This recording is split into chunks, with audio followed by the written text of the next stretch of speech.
Bird of Prey 5. El Karuga. Kapla. Kapla.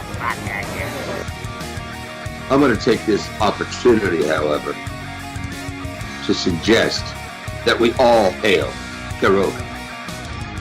That's all I'm saying. Forgive me, Doctor. I'm receiving a number of distress calls. I don't doubt it.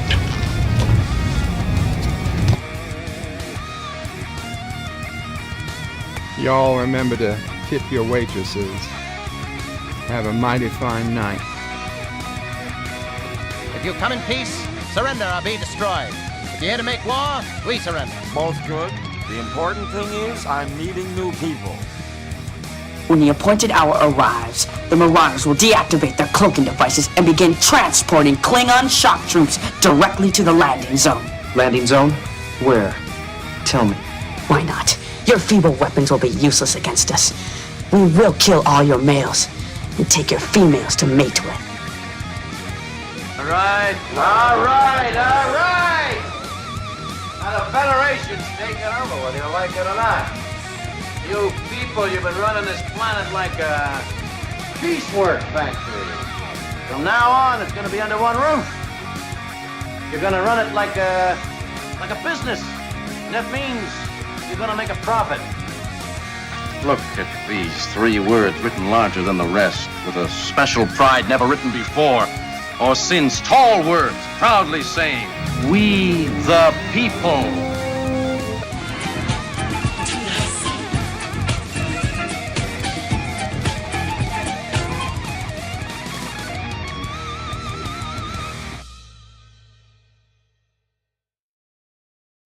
Hi, I'm Nicole DeBoer. I played Lieutenant Ezri Dax on DS9, and I welcome you to Bird of Prey 5 channel.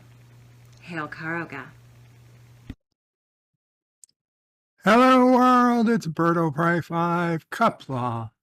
Welcome to Bed Life for Monday, April 17th, 2023.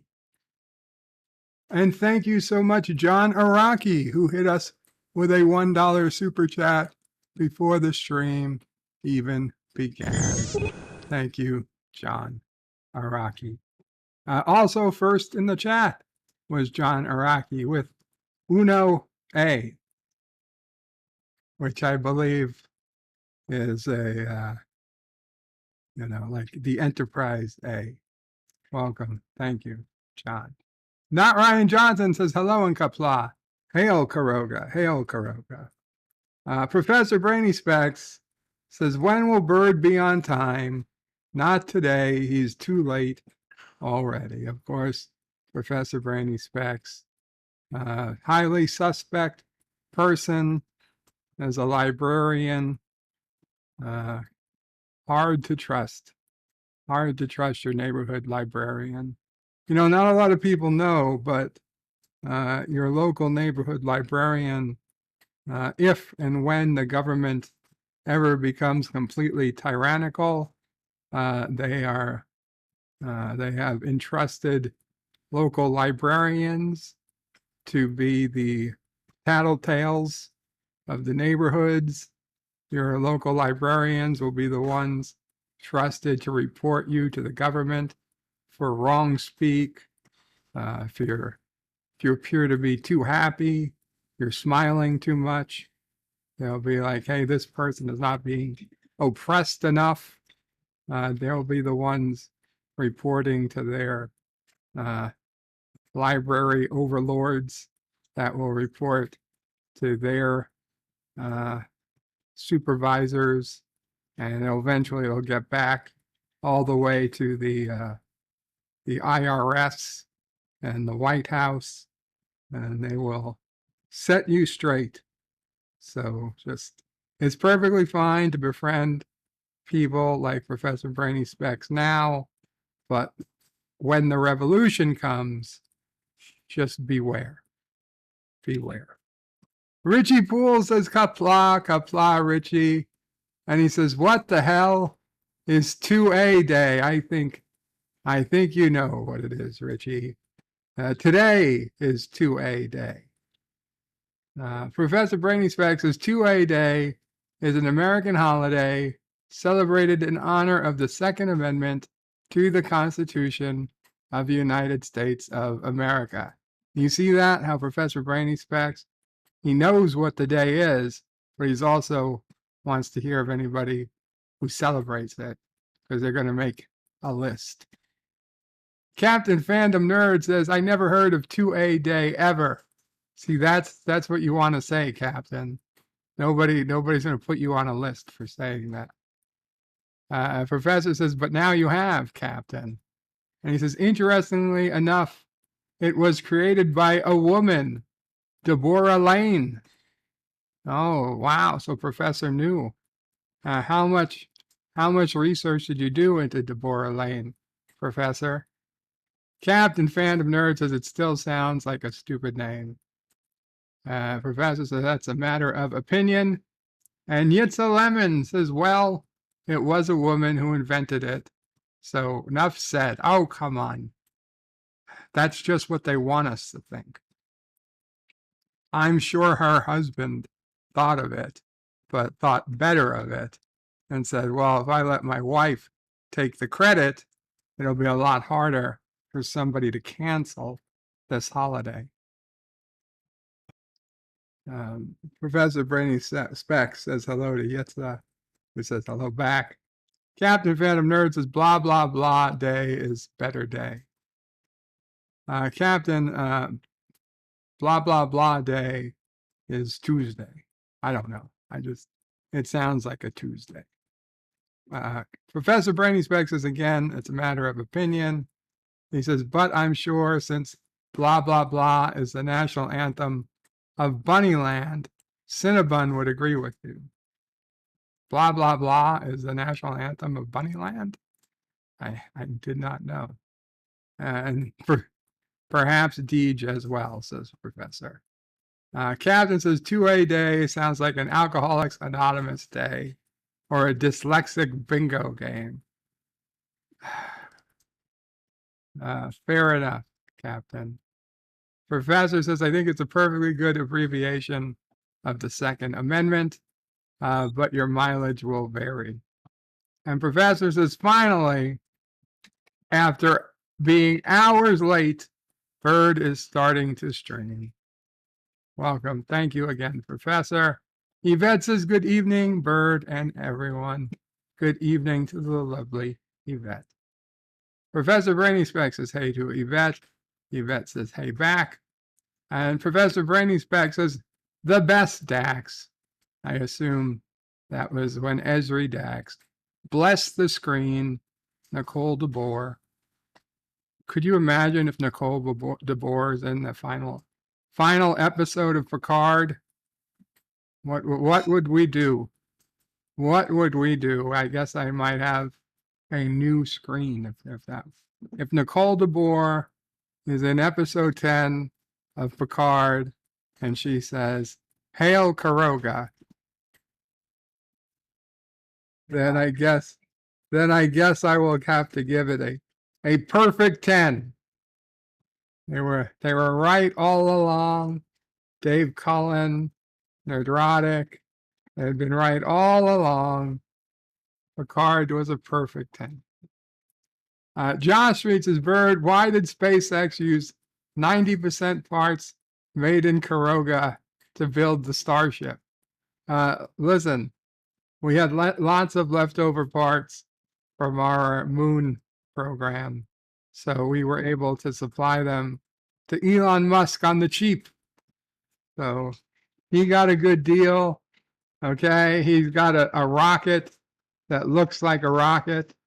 It might never take off, but it certainly looks good. Okay, Karoga is very big in doing the 80%, and doing the 20% of the work that gets 80% of the results. Professor Brainy Specs is saying that slander. Truth is the ultimate defense against slander, Professor. And Yvette says, Bird, librarians do that now. Well, here they do. I know they do it. It's no surprise.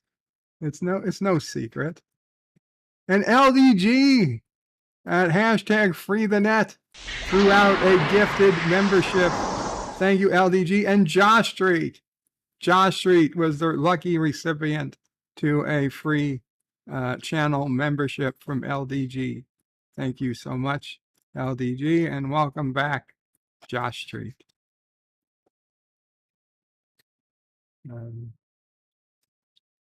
Yvette says they do that now. Hakeem says, hey, Bird and all, Kapla. Hakeem. The Random Menace, Kapla Random Menace, Future Man, hey, hashtag Future Daddy. Not my daddy, just, oh God. A future daddy. Says he's a librarian, but what if he is, he says he's a librarian, but what if he's a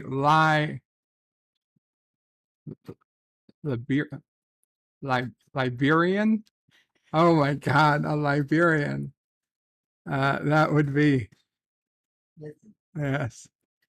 Go ahead. What, Mama Frey? Tell them the truth. The truth. Yeah, Uncle Paulie was once a librarian. We don't want to. Mama Frey has let the cat out of the bag and says that Uncle Paulie was indeed, at one time in his life, technically a librarian. Not Ryan Johnson with a $5 donation. Thank you so much, Not Ryan Johnson. And says everyone should have the right to bear arms. If you don't want to wear sleeves, go for it. And if you want bear arms, you can kill a bear and have its arms. Well, actually, Not Ryan Johnson. A lot of states would have problems if you killed a bear, whether you took its arms or not.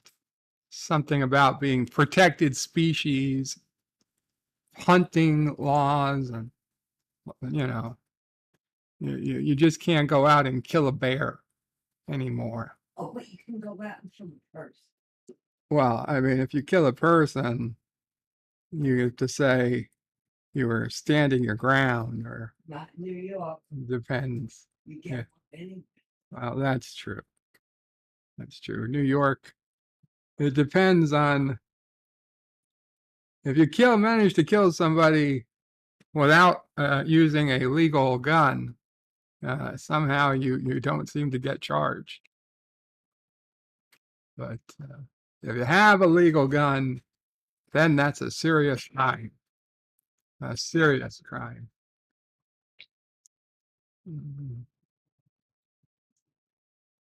Cinnabon Bunny says hello, welcome Cinnabon Bunny. Guys, Cinnabon did an epic 9.5 hour stream, maybe closer to 10 hours stream from the middle of the night last night Eastern time to well into the mid-morning hours. I got on around hour 7.5. Some great stuff was talked about in like the 2 a.m., 3 a.m., 4 a.m. hours. I really suggest you go back and listen to Cinnabon's stream from last night. If you've got hours to listen, maybe put it up to 1.25 or 1.5 speed.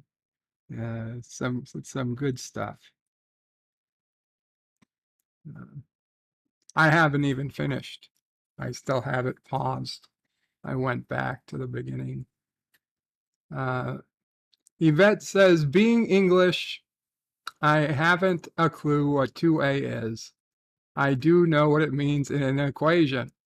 Well, it could mean anything in an equation.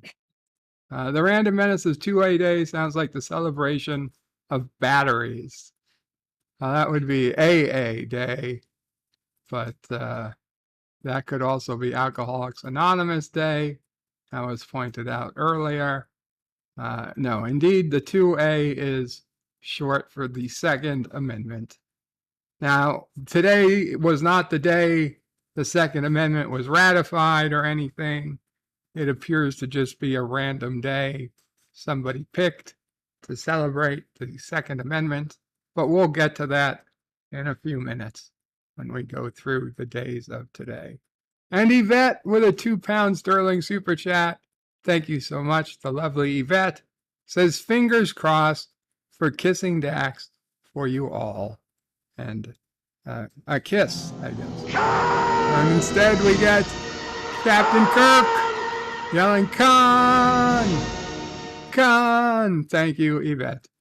So instead of Dax for the ladies, we got some William Shatner.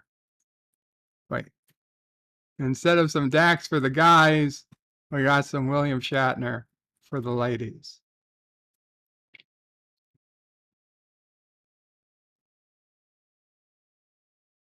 Professor Brainy Speck says, I did enough research to know that you mispronounced Deborah's name. So it's just Deborah. If she wanted her name to be Deborah, she should have spelt it without an O. Stanley says, damn, Wordle is being a bitch today. Yes, guys, bad news. I did Wordle earlier on Cinnabon stream, but I will still do Wordle today. We'll use a random Wordle generator, so it will be a completely random 5-letter word, and it'll still feel like doing Wordle, but it won't technically be Wordle. The real Wordle I did get, although it was with some help on Cinnabon's stream. And yeah, it was a tough one today. You had to be really lucky to get it in any short number of guesses. Yvette is laughing at Yosef. Cinnabon is saying those are book facts. Stanley says down to 2 guesses and only have 1 letter. At least it's also in the right spot. Oh, Stanley, that is a tough one. Professor Brainy Specs says, Bird, did you celebrate National Librarian Day yesterday? You know, Professor, I did not. Apologies. I didn't know it was National Librarian Day yesterday. I only tend to check the calendar on Mondays and Fridays. Stan Lee says, Moon Project, blow up the moon before Musk makes it. And just make sure it's pointy at the top. Josh Strait says, thanks to LDG, and puts in several sassy emojis for the gifted membership, using his custom emojis right away. Stanley says, damn, does Bird get his broads to call him daddy? What a perp. No, in fact, I don't like, why would they do that? I don't understand, and I don't want to understand why so many women say that in English or Spanish. Professor Brainy Specs says, the Random Menace, I do seem like a Liberian. Do I seem like a Liberian? The Random Menace says, no, that could be part of your secret identity. And Professor says secretly he's a Time Lord. And then he says, wait, and he laughs. Random Menace laughs. Professor says, I can fix this. I can go back in time and prevent myself from typing that. And Cinnabon says, Keiko saves the Federation. Thumbs down. Boycott Picard. Hashtag Space Tulips.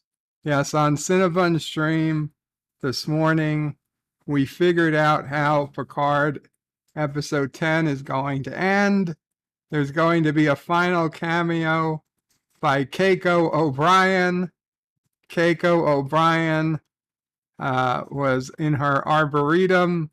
She grew the space flowers that can take down the Borg cubes.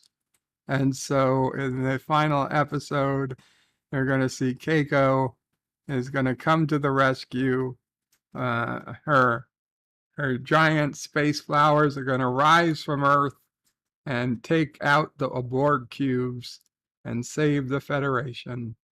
And then everybody will have to thank her, and she will be elected president of the Federation. And everybody will be hailing to Keiko O'Brien.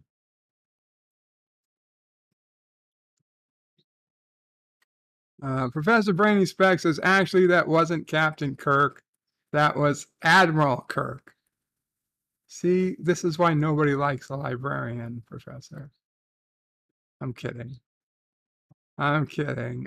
Stanley says, she is, Shat.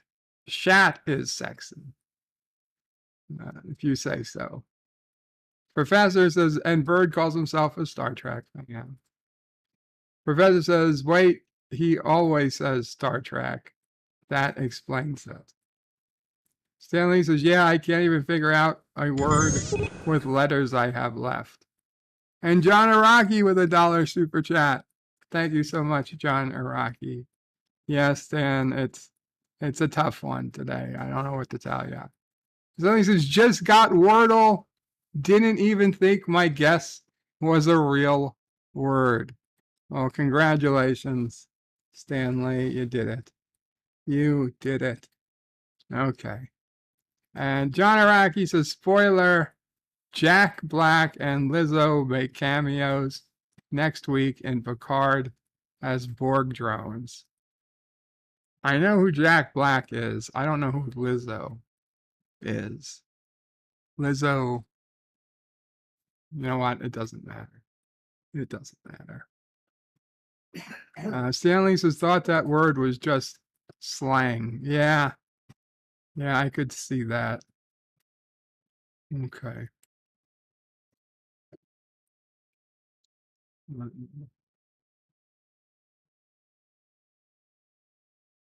So let us go to the April holidays. And yes, I did. I fixed my Stream Deck problems we were having on Friday. I rebooted, I restarted, I pulled out the USB cord, I reconnected, I restarted OBS, and I was getting to the point that I was going to uninstall Stream Deck, and I said, let me Google it. So I put in Stream Deck OBS icons turned into question marks, and sure enough, there was the solution. It was right up there, and it says, from Stream Deck, apologies, we're aware of a problem that after upgrading to Stream Deck software 6.1 point whatever, that some users, they mean every user, your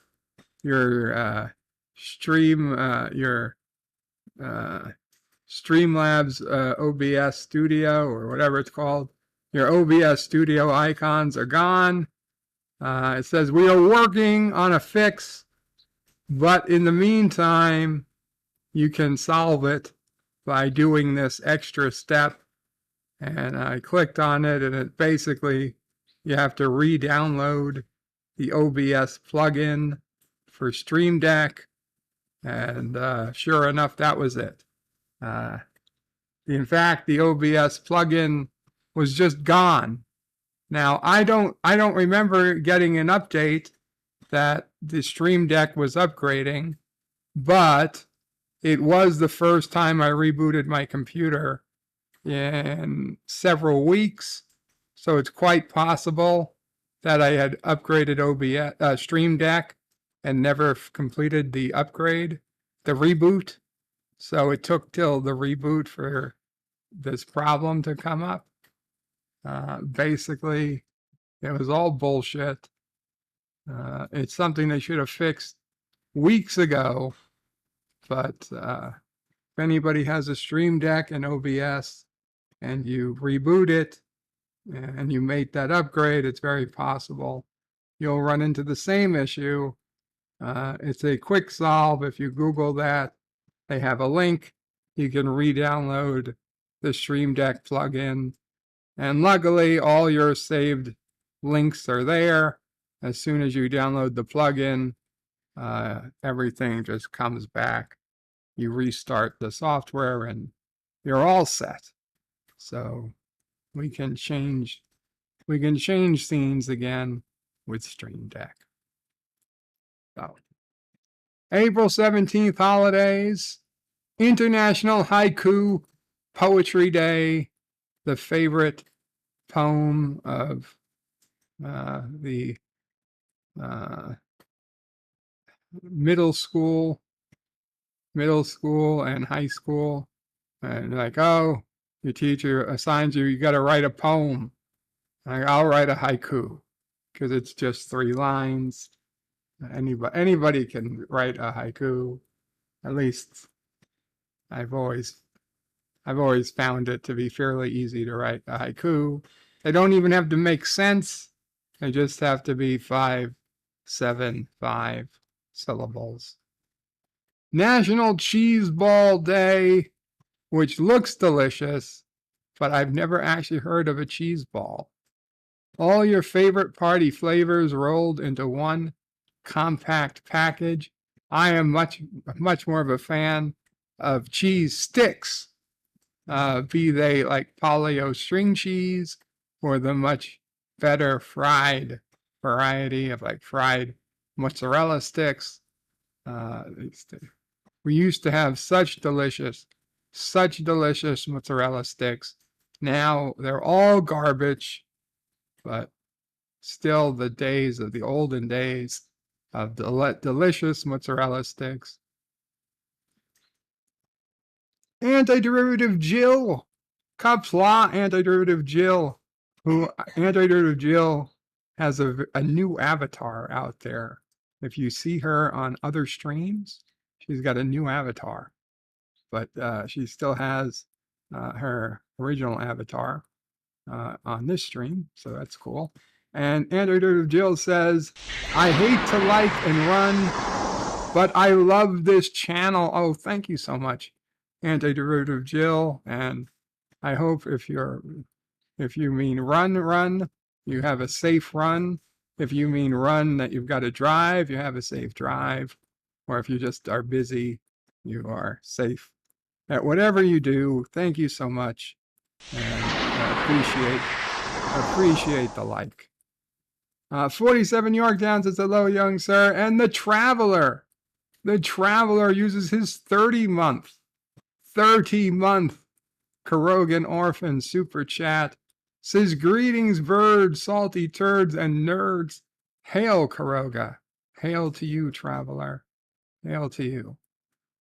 And moving on from the deliciousness of National Cheese Ball Day is 2A Day. Officially, we, the people, on 2A Day. Everybody strap up and get ready. It's time to commemorate 2A Day, April 17th, 2023. 2A Day, marked on April 17th, is the Second Amendment to the United States Constitution and is observed, celebrated, and remembered.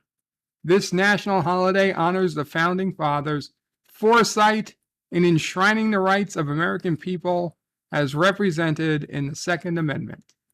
Americans' right to own and carry firearms is protected under the Second Amendment of the United States Constitution. On December 15th, 1791, the Second Amendment and the other 9 Bill of Rights provisions were passed. The Supreme Court ruled in District of Columbia v. Heller, 2008, that non-military people had the right to have arms in their homes for self-defense. The history of 2A Day. The Second Amendment has roots that go back to ancient Roman and Florentine times, but it wasn't until the 16th century that English roots began to emerge. This resulted from Queen Elizabeth I establishing a national militia made up of people from all social groups who were mandated by law to take part in defending the realm. Even though Queen Elizabeth's attempt to create a national militia was a dismal failure, the militia's philosophy served as a powerful political instrument up to the middle of the 18th century. Well, I can just taste. I can taste the propaganda in this well-written history of 2A Day. The political debate over the formation and administration of the militia had considerable impact on both the English Civil Wars and the Glorious Revolution. Several constitutional historians contested and rejected the court's finding that the Second Amendment protected people's rights to keep and bear arms for home defense, despite the outcome of the Heller and McDonald case before the United States Supreme Court. Before the Supreme Court's ruling in the current case, judges and academics had been discussing for about 200 years whether the Second Amendment genuinely safeguarded the rights of individuals to defend themselves. However, the definition of self-defense was developed in the late 20th century, and a sizable minority of judges had adopted it by that point. The majority of Americans, particularly those who opposed gun restrictions, did not hold the self-defense viewpoint in high regard. And how to observe 2A Day? You should visit a shooting range. Visit a shooting range on 2A Day with a friend to hone your shooting technique. Do not shoot your friend. You can learn many cool tricks. You learn how to hold your gun. No. Attend a 2A Day fun fair. Typically, fun fairs, concerts, and other events are planned to honor 2A Day. Make sure to visit any of them and enjoy yourself. Or join the conversation online using the hashtag 2A Day. Participate in online debate, the trends surrounding the Second Amendment and gun control. There's bound to be interesting dialogue. 5 interesting facts about guns. 1, the first gun was made in China. The very first gun was made in China in 1000 AD. That's very, very interesting that exactly in the year 1000, the first gun was made. 2, the earliest surviving European firearm was found in Estonia and dates as far back as 1396. 3, the Glock 19 is the most popular firearm. The most popular firearm as of 2021 is the Glock 19. 4, Colt revolver invented. Samuel Colt invented the first Colt revolver in 1836. You know what they say? God made man, but Samuel Colt made men equal, because everybody had a gun. And number 5, the world's smallest firearm. The world's smallest firearm in the world is the 2 millimeter Colibri. 2 millimeters. Jesus Christ. That's like the size of a BB. In fact, a BB might be bigger. The Traveler says, Bird, I like my guns. Bang, bang, bang. And he says, to my TAF agent, I lost my guns in a boating accident. So sad. Yes, you always, the government asks, where are your guns? They were tragically lost in a boating accident. There's no proof they ever existed. Everything went down in the middle of the North Atlantic. You don't have any way. In fact, it wasn't even the North Atlantic. It was the Marianas Trench. You were directly over the deepest part of the Marianas Trench. And, you're sure they can be, as soon as the technology exists to retrieve your guns, you will do so.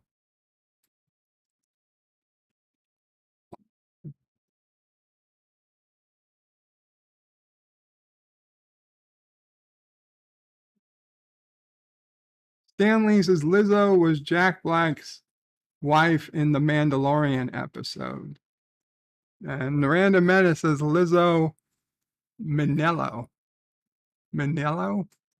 I know you guys say that, but I have no idea who that is. I stopped watching The Mandalorian this season after the second episode. John Araki says Bird pulled out his Stream Deck and Googled it. Where is Kronos? When you need a good pun. Dave G. Sound says Kapla, Karoga, Kapla, Dave G. Gorilla's Random Thoughts says, wait, it's 2A day. Let's celebrate at a bank. I heard there are cash prizes. It's not my fault that I brought my gun to celebrate 2A day and the cashier just started throwing money at me. I didn't ask for it. I just said, say hello to my little friend. Anyway, Stanley says, I hate when Windows decides to do an update at night and my PC has rebooted, even when I think I turned off all the auto update crap. Okay, Stan and anyone else, I too suffered from this problem of Windows updates. Okay, and I thought, being the person who spent years and years and years as the computer expert, my job, my family, their jobs, and whatnot. And, I was pretty good at doing things like disabling Windows updates. But as Windows 10 grew, they made it harder and harder and harder to disable it. And then if you didn't have, if you've got the enterprise version of Windows or whatever it's called these days, you might still be able to disable it. But if you've got the home version of Windows, you basically can't. You basically can't disable the Windows update. However, what I did years ago and has been working, knock wood, since, is that if you tell Windows says, well, set up your active hours. If you tell Windows your active hours, Windows promises not to reboot during those times. Okay, they'll reboot outside of active hours. So, most people set their active hours to their awake hours, right? Like the default active hours is like 8 a.m. to 8 p.m. Well, obviously, I set my active hours to the hours I'm asleep because I don't want it rebooting when I'm asleep. If I'm awake, I can keep hitting pause or cancel or not right now. And if I ultimately have to reboot, then I'd much rather be awake to reboot than for it to reboot in the middle of the night and I don't see what goes on and God knows what windows it closes. Because overnight, I still have 15 windows open overnight, and God knows how many browser tabs. And no. So I've set my active hours to be like 8 p.m. to 8 a.m. Actually, I think you can do 16 hours as active. So it might even be like 7 p.m. to 11 a.m., something like that. So that I am absolutely not, I will be awake by the time it's ready to reboot, and then I can hold off even longer. Then as soon as I'm awake and I get the notice that, hey, it's time to be rebooted, then I generally try to reboot it as quickly as possible because I don't want it waiting. God forbid the computer freezes or something happens and you haven't rebooted yet. It's like, that's a problem. So just set your active hours to your sleeping hours and then do the updates as quickly as you can the next day when you see that it asks for an update. And generally doing that, I haven't had much problem. And the truth is, keeping yourself rebooted, when they do a critical update, it's better for you, it's better for them, and it's better for the whales. So it's better for everybody that you do a reboot when a critical update comes out. Now, until you get a critical update, fuck them. I know a certain person who is very skilled with computers and watches this channel recommends rebooting every night. And I could not disagree more with that advice. That's ridiculous. I don't know in what world this person exists, but if I had to reboot every night, I would give up on computers. It's like, no, I'm a failure. My computer stays on pretty much 24/7 as long as I'm home. It only goes off in a power failure, which hopefully we don't have because we do have a backup generator, or God forbid, I have to go to the hospital. That's the only time we shut down the computer. Oh, it's blah, blah, blah day. I didn't even know that was a real day. It is blah, blah, blah day. Today, on April 17th. So I guess, Cinnabon, that's a blah, blah, blah day for Cinnabon land, Bunny land. It's Ford Mustang Day, for those of you who like Mustangs. I didn't rent the Mustang.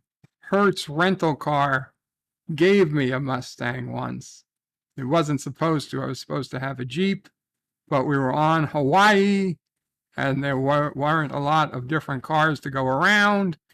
Ended up in a Mustang convertible, and I could barely fit in the car, and I couldn't fit with the convertible top up. The only way I fit was with the convertible top down, and even then, my eyes were like on level with the top of the windshield. So I had very bad, very, very poor visibility. Luckily, I only needed the car for like 8 hours, and then I was able to trade it out and get my Jeep Grand Cherokee. So, it was such a terrible car. It was just too small. It's Herbalist Day, not Keiko O'Brien, not her, but an herbalist. Even though this person's holding a plant, get ready to celebrate one of the most fragrant holidays of the year. Oh no, it's International Bat Appreciation Day. Show our flying and mostly nocturnal friends some love If anybody ever knows Sissopray loves all animals except bats. Oh my God. If Sissopray could kill one species of animal or an entire subgenus or whatever, all the bats. If Sissopray could kill all the bats at once, she would. She would. Bats have no place around Sissopray. And I'll be honest, I'm not that big of a fan of bats either. She had a close encounter with a bat up at the Adirondack house once. And I don't know if I had that close of a run-in, I probably would be very anti-bat as well. I kind of feel bad. There was a bat hanging out in the back of the house, and Sissopray did not want it there. And I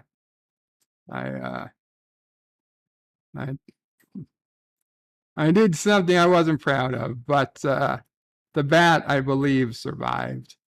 It left. It did not come back. No. International Day of Mastering Conversations That Matter Day.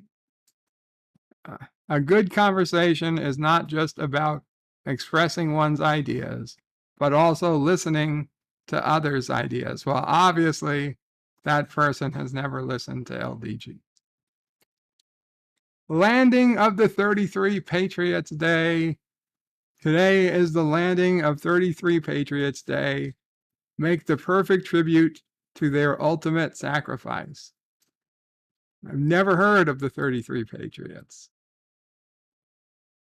Landing of 33 Patriots Day is celebrated on Monday, closest to April 19th, and this year will be marked on April 17th. It's celebrated to commemorate the anniversary of an iconic event in Uruguayan history. Why are you wasting my time on Uruguayan history? Uruguay isn't even a real country anyway.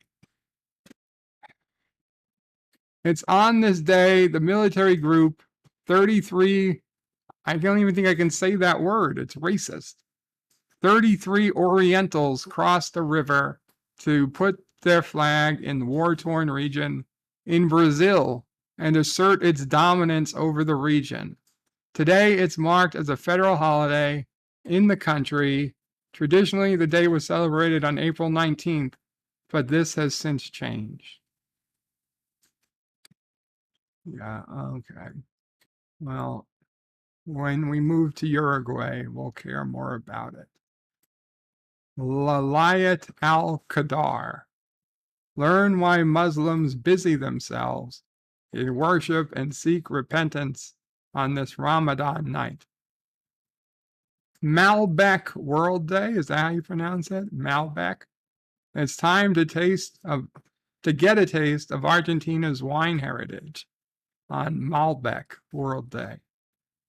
National Crawfish Day, not lobster, crawfish. Everyone sit down at the table and get your forks ready. It's National Crawfish Day. National Kickball Day.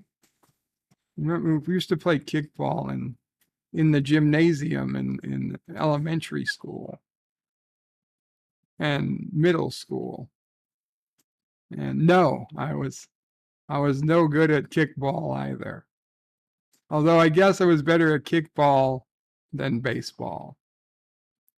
Oh my God, I can't remember the last time I actually played baseball. It was I guess I can remember. It was in Eisenhower Park. It was probably just after graduating college. I actually hit a ball a couple of times with a bat.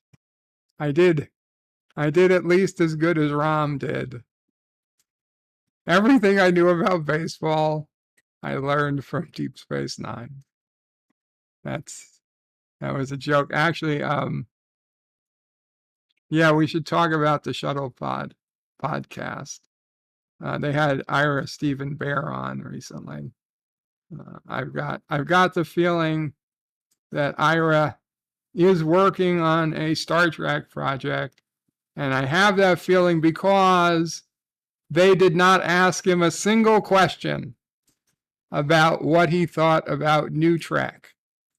Now, they've asked other guests what they thought of New Trek, and those guests were happy to answer. Now, as a Shuttlepod podcast Patreon member, I saw and asked myself, and there were plenty, dozens and dozens of questions, well, dozens of questions of people wanting his opinion on New Trek, and did he have any ideas?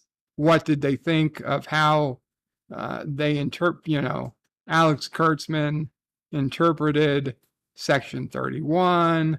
What do you think of Alex Kurtzman's biggest, changes, or is there any characters you wanted to see?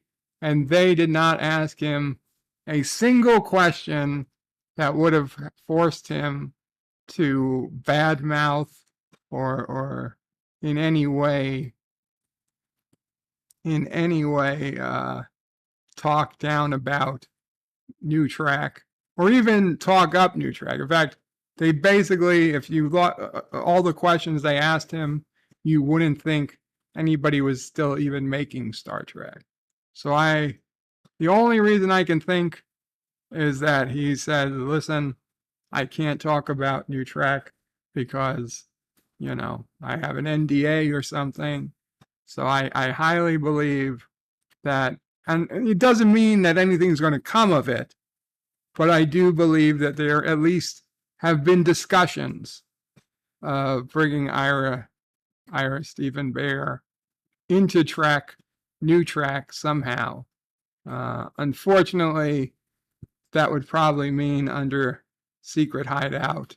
But maybe there's talks about what happens after secret hideout's license expires. Maybe he's in talks to take over. Who knows? All I know is that was definitely the man definitely has more to say that he did not want. He was either not able or not willing to talk about. Whereas other guests, it has certainly been a topic that was on the table, that was up for discussion, but not yesterday. Not yesterday. So, as always, if you're interested, I do recommend watching. Unfortunately, because they didn't talk about New Trek, it really wasn't. It wasn't one of their best guests, but it was still a pretty good guest, all things equal. It was a whole lot of pre-Star Trek, his life before Star Trek, a little bit of his life after Star Trek. There was some interesting bits about what, unfortunately, he did not paint a great picture of what life was like on the TNG set, but he had some nice things to say about a couple of people, less nice things to say about a couple others. But when asked, the only thing I will say, when asked, were there any episodes he regretted making, he came up with 2.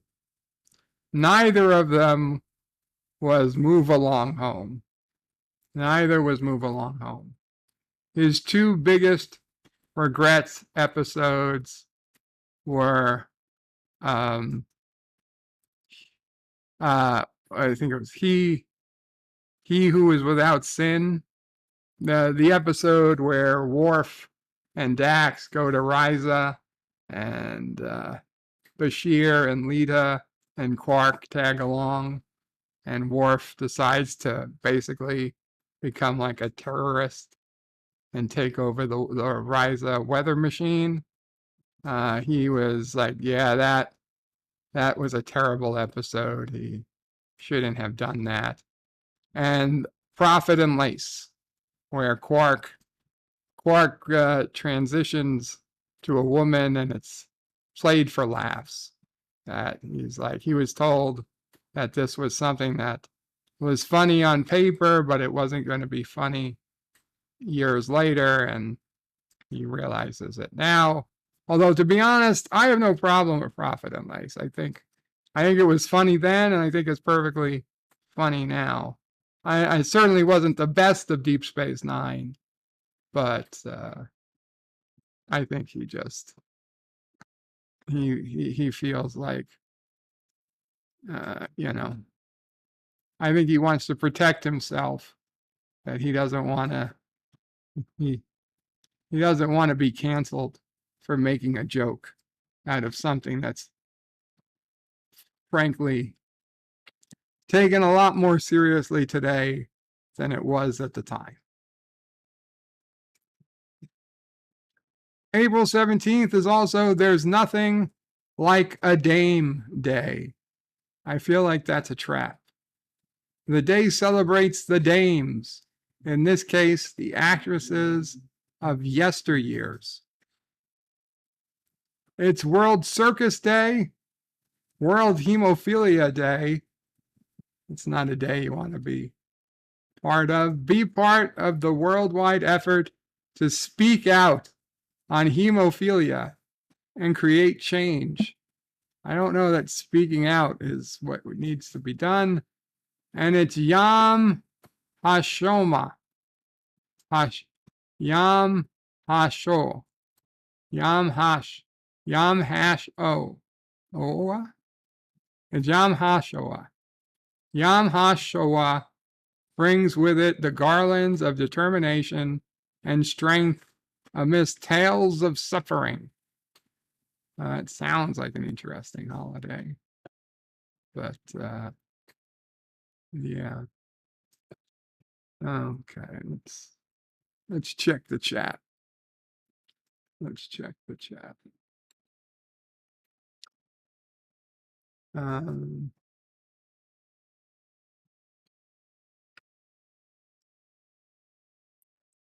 Pop Culture Curator says, hello, guys. Kapla Pop Culture Curator.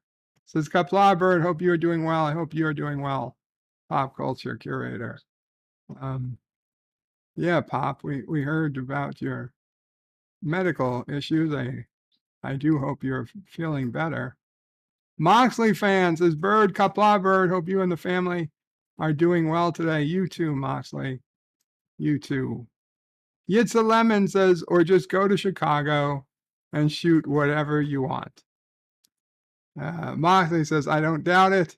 We, the people. Resolute Germ says, that's bull.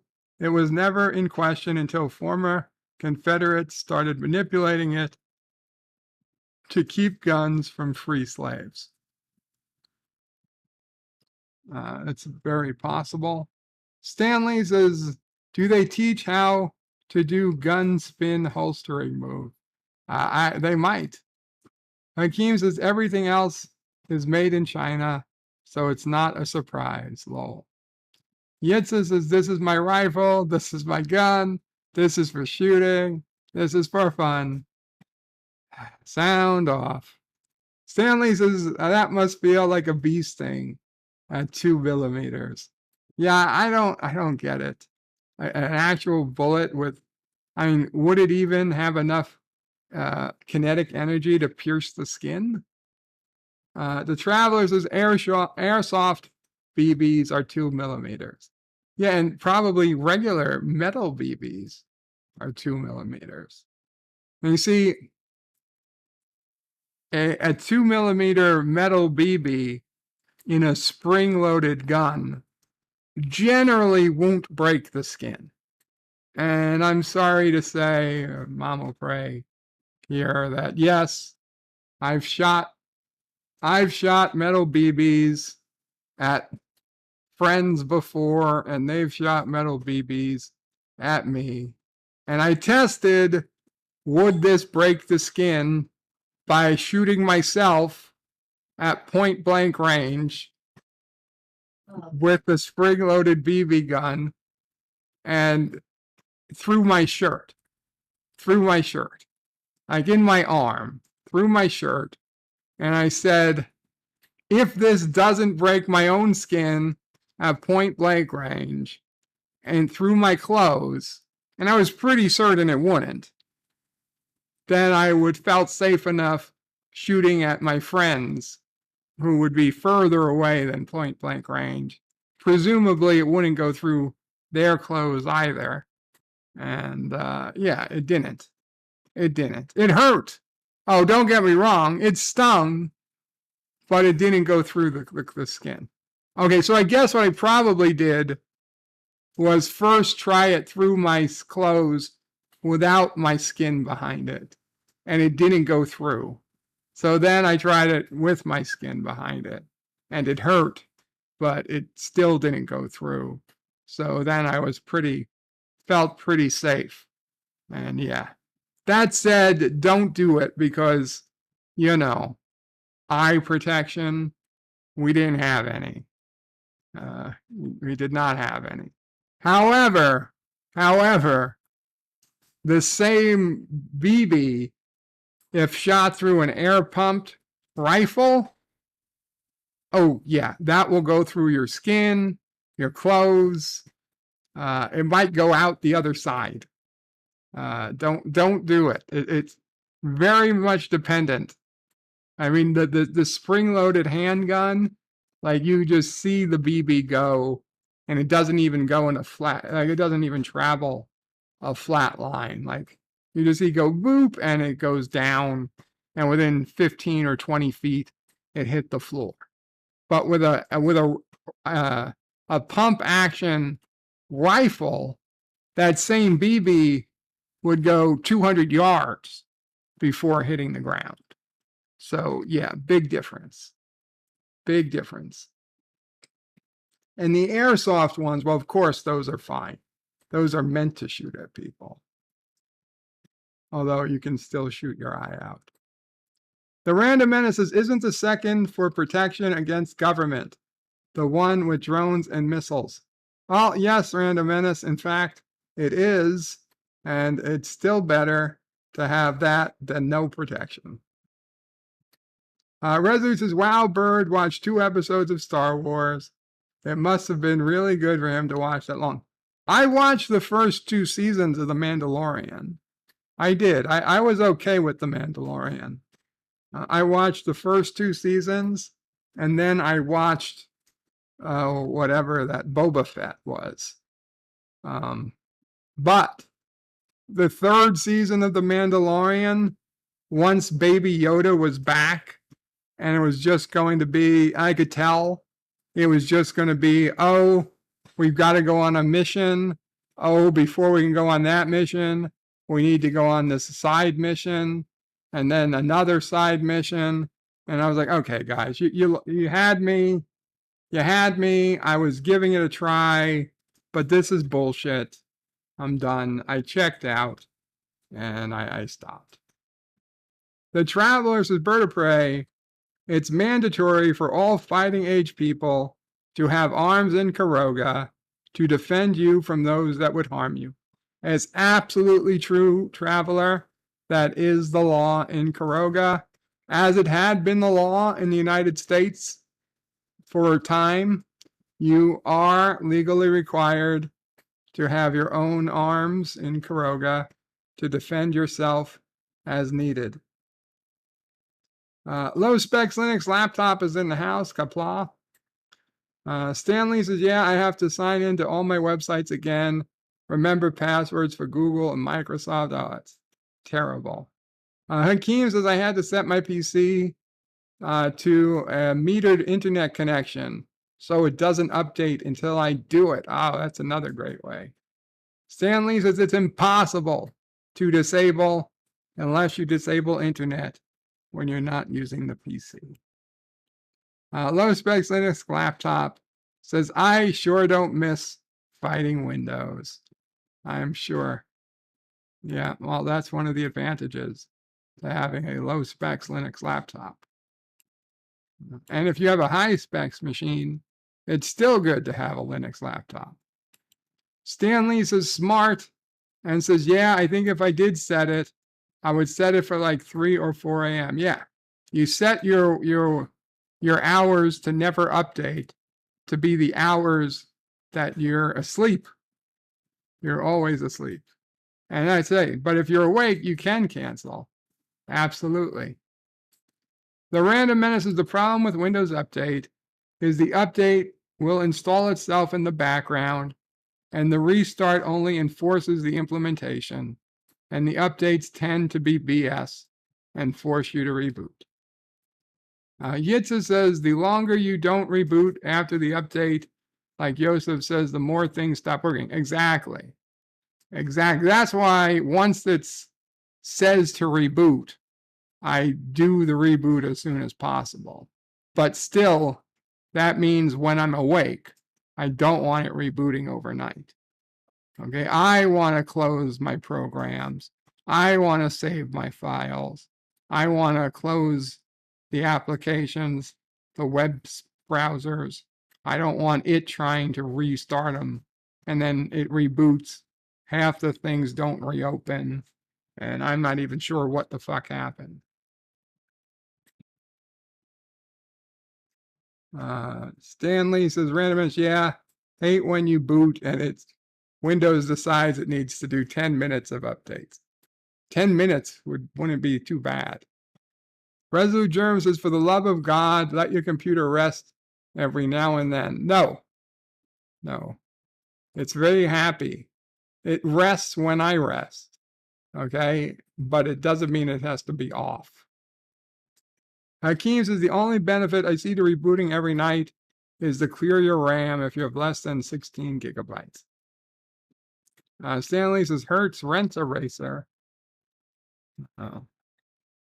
Phone call and it's spam. Total spam. Hello? Hi, my name is Paige Thomas. I'm a process service dispatch. I'm trying to get a hold of Jill Jenny. Is she available? There's nobody here by that name. Oh, sorry. This number was placed on some documents to get a hold of her. Sure it was. It's never existed. I have no idea where the name Jill came from. I get junk calls for Jill all the time. Yeah, it's not going to matter. It's not going to matter. What do you think? That was an AI or a real girl, a real woman? I don't know. Honestly, if it was an AI voice, they're doing pretty good. Hey, I spoke to a woman today. Resolute says, wow, they must have really greased you up to get you at a Mustang, Bird. It was tough. It was tough. Uncle Remus says, but does Sissel pray like Batman? You know, I don't think she does. Stan Lee says, bats are fairly safe. Even when you see the flocking people, their echolocations mean they never actually hit you. Well, this bat got damn close to Sissel Prey. It was right in her face.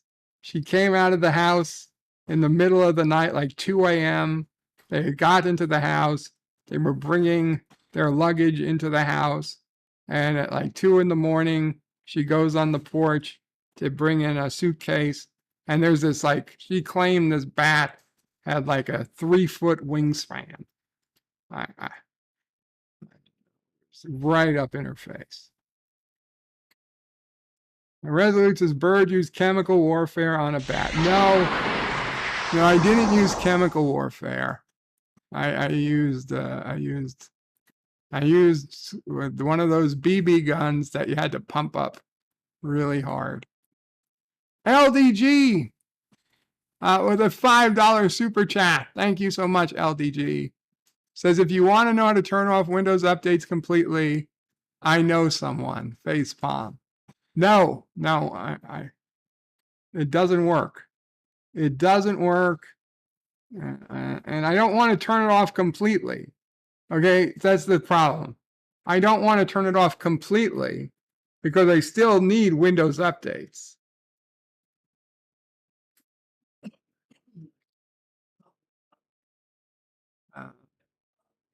Stanley says bats are good. They eat a lot of annoying bugs. Well, I don't know. Jedi Bill says Kapla, Berto, pray 5 Kapla, Jedi Bill. Stanley says real hardball or softball. That's a good question. I mean, I think we played with an actual baseball. Yeah. I had to buy a baseball glove. And I bought baseballs and a baseball bat, an aluminum bat. So yeah, it was baseball. Uncle Remus says dozens means 1 or 2 questions. Bird math. No, I would say dozen meant 12 plus. Random Menace says, does hitting people with a baseball bat count as playing baseball? If not, I never played baseball. It depends. In parts of New York City, it counts. Resolute Germ says it does, Random Menace, but only if you're Italian mob. Well, that's exactly what I just said. Gorilla says, I declare a BB war. Exactly. Exactly.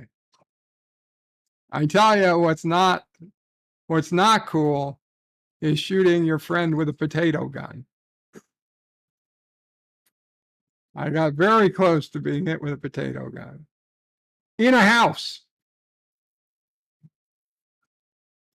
I put one of my friends on timeout. Stanley says, yeah, the damage depends on the gauge of the projectile and how fast it's moving. Stanley says, don't think a spring-loaded gun would shoot fast enough. Yeah, it didn't. Resolute Germ says, now you know where the eye patch came from. Har, har, har. Yitz11 says, my air pump is said to be able to go 200 meters. I wouldn't know since it went 10 meters forward and then came 10 meters back past me. What did you shoot at, a wall? Stanley says, watch Obi-Wan. No, I don't think I did. Stanley says, Grogu increased his experience, firearm skill, and found his power armor. Hakeem checked out of Mando once he saw Jack Black. It's Princess again. No, it's not Princess, although she sounded cute. Hakeem says it sounded real. Yeah, well, that's the whole thing. They're really good at sounding real. Resolute says aluminum bat. That's not baseball. Stanley says, and it has to be a Louisville Slugger. Resolute says potato guns aren't fun unless you put rocks in it. Oh, no. I had a lot of fun with potato guns. I took a potato gun to high school once. We had a physics competition to see who could shoot a rubber stopper the furthest. Now, granted, it was physics, and they were supposed to build something mechanical, but I asked my physics teacher, could I build a potato gun? And he said, well, since all the other sciences are basically just physics, including chemistry, he okayed it. And he was actually curious to see what I was gonna come up with. And in truth, I didn't build it. One of my dad's friends built it for me. So I just got to use it. But I used it and we shot it, and man, did it go far. It put everything else to shame.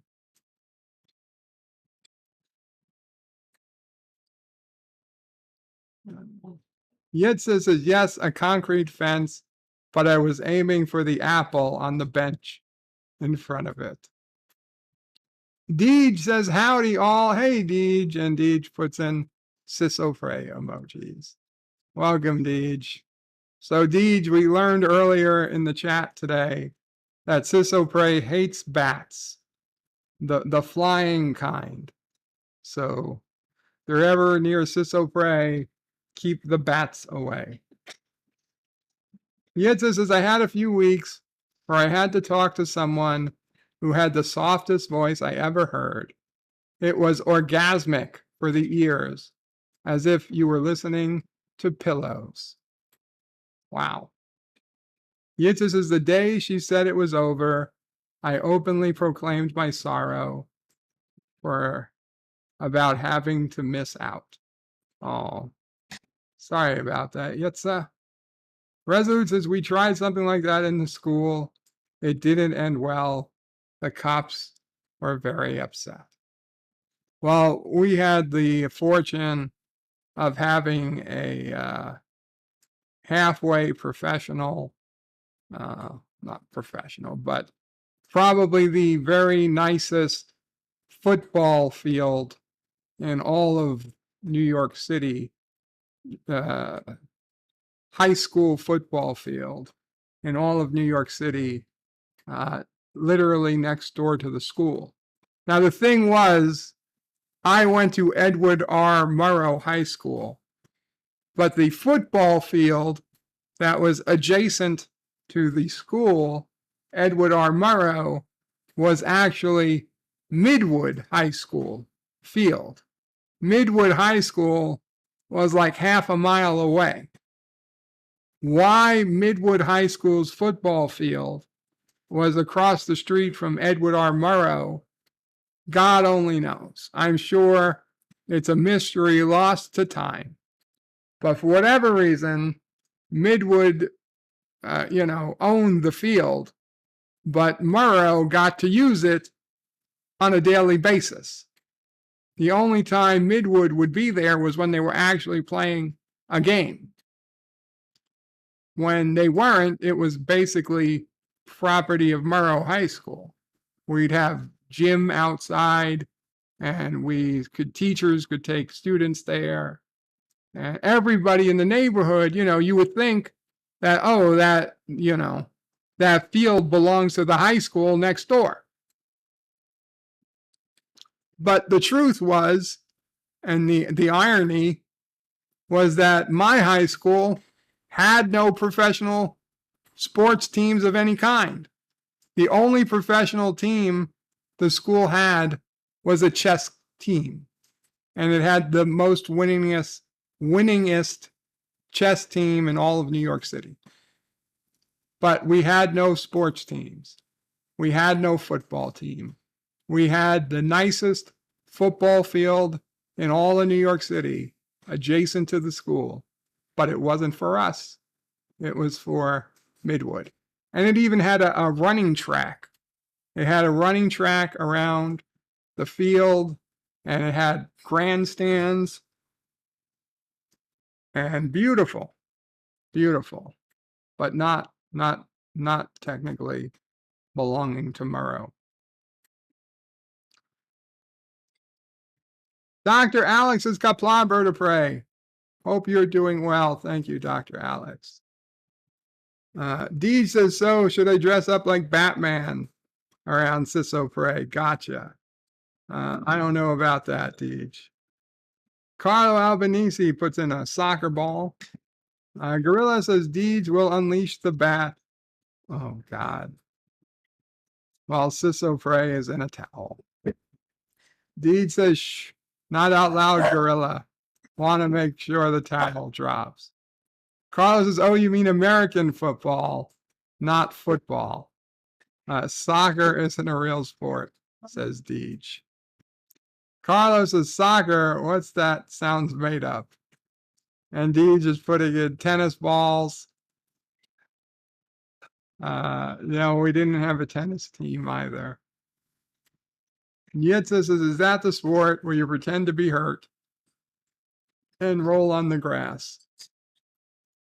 And Carlos says, that's football. Yeah.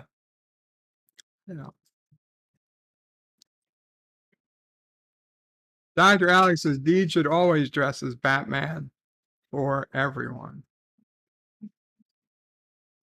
Okay, so let's do Wordle, although we've got to do fake Wordle. I got to do fake Wordle because I already did the Wordle. Wordle Unlimited. Play Unlimited Wordle. Come on. Wordle website, play Wordle game.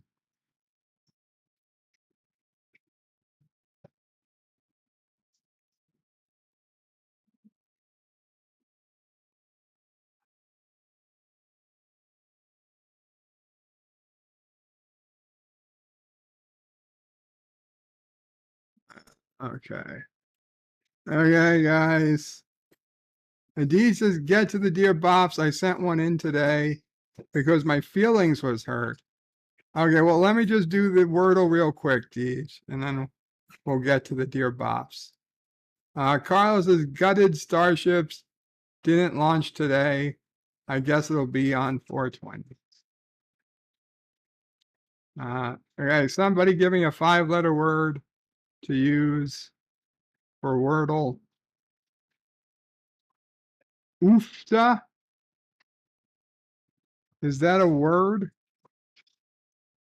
That's not in a word. Deej says towel. Towel it is.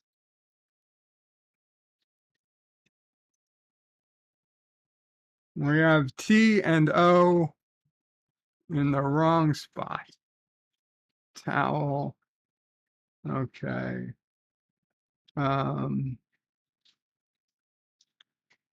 No E. No E. P. Oh, no.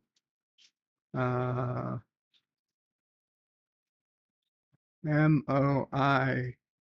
No, there's no O. The O is not the second character. Jesus Christ.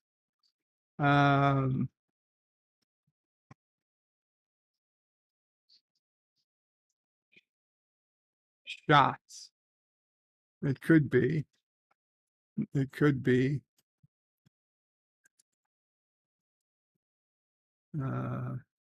Stock. STOCK.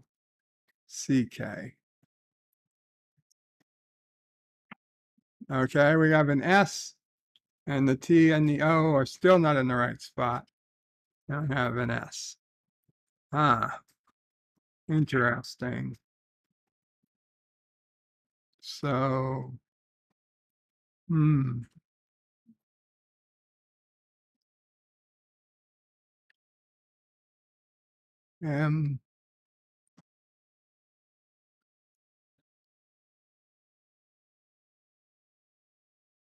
This is not regular Wordle. This is a different Wordle because I did real Wordle this morning. Mama praise here.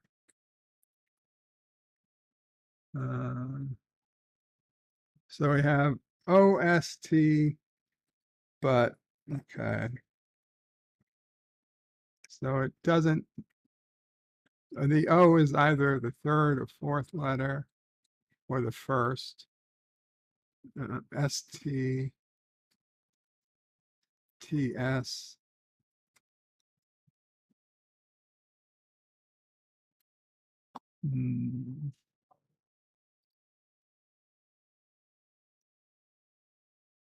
No.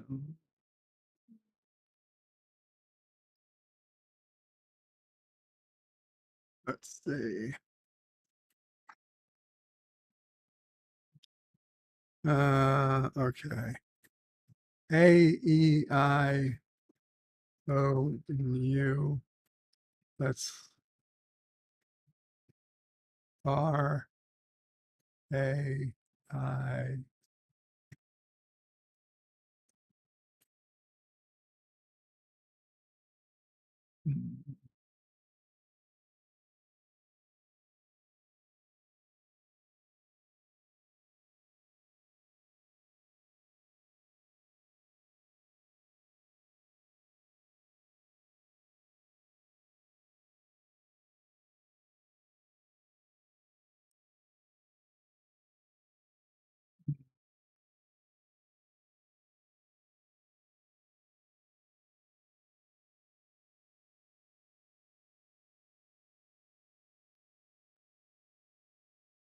Do I have to go on your stream to type in a You have a suggestion, Mama Pray? joust?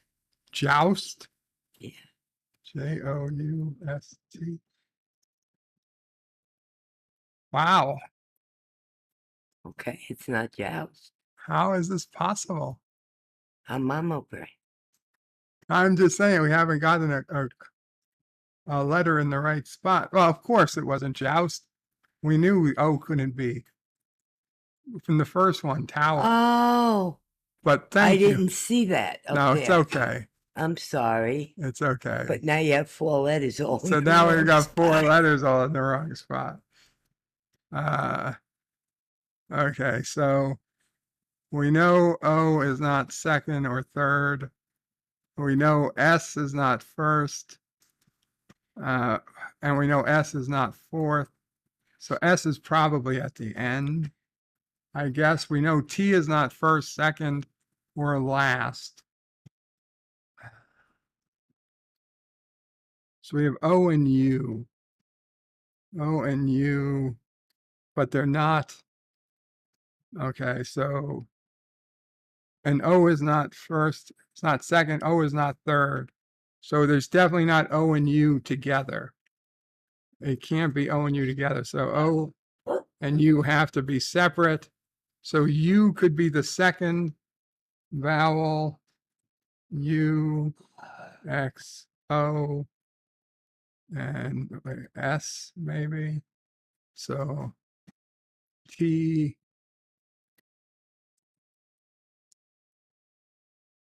T-O-S, T-O-S, Putos, Cutos, Rutos, Utos, Dutos, Utos, Guttas, Huttas, Zutas, Vutas, Buttas, Natas, Mutas, no. So it's T-U-X-O-S. U-S-T-Y. What? Rusty. Rusty? Man, there's an O in it. Oh, I'm leaving. I'm going back to coffee.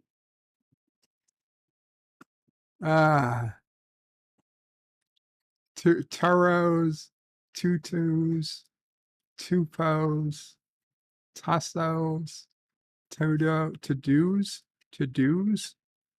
Is that a word? T-U-D-O-S? No. T-U, tufo, tugo, tuho, tuzo, tuvo, tubo, tuno, tumo, tutus, tutus,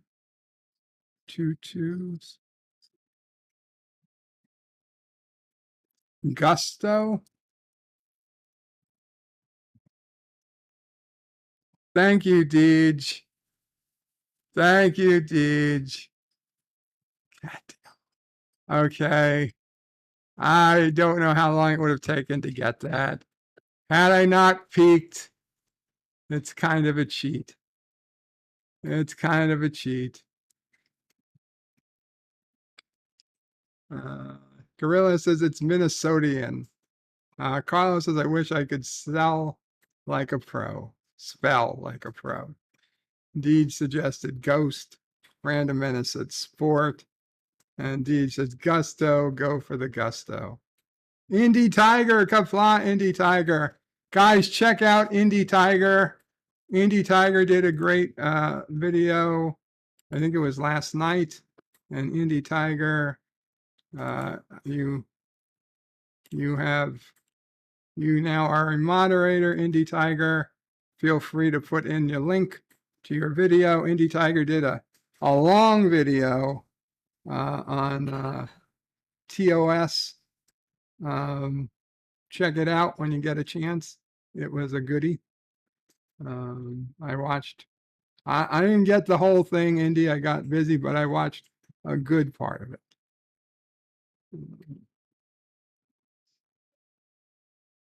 Captain Fandom Nerd says, Deej, I need to talk to you. Deej says, I didn't do it. Carlos says, Tutu Toxic Avenger. Deej says, it's about time. And Dr. Alex says, well done, Deej. And Indie Tiger says, Minnesotan. Okay. So now we will go to Dear Bops. Dear Bops. Dear Bops. Deej says, that was an easy one. Once I saw 4 letters. Professor says it was an excellent video by Indy. And Indy put in the link, guys. Make sure you're subscribed to Indie Tiger, please.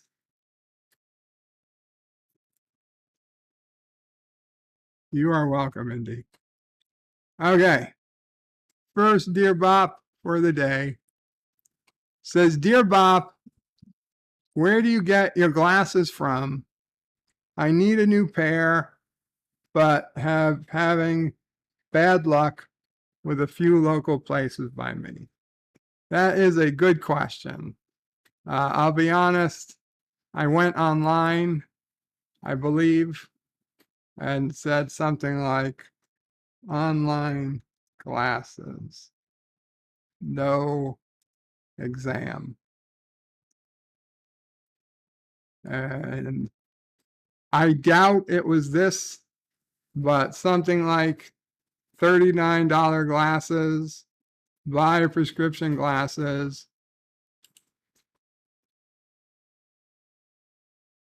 Order high quality frames and prescription lenses at up to 70% off retail prices from a trusted doctor owned and operated company. Okay.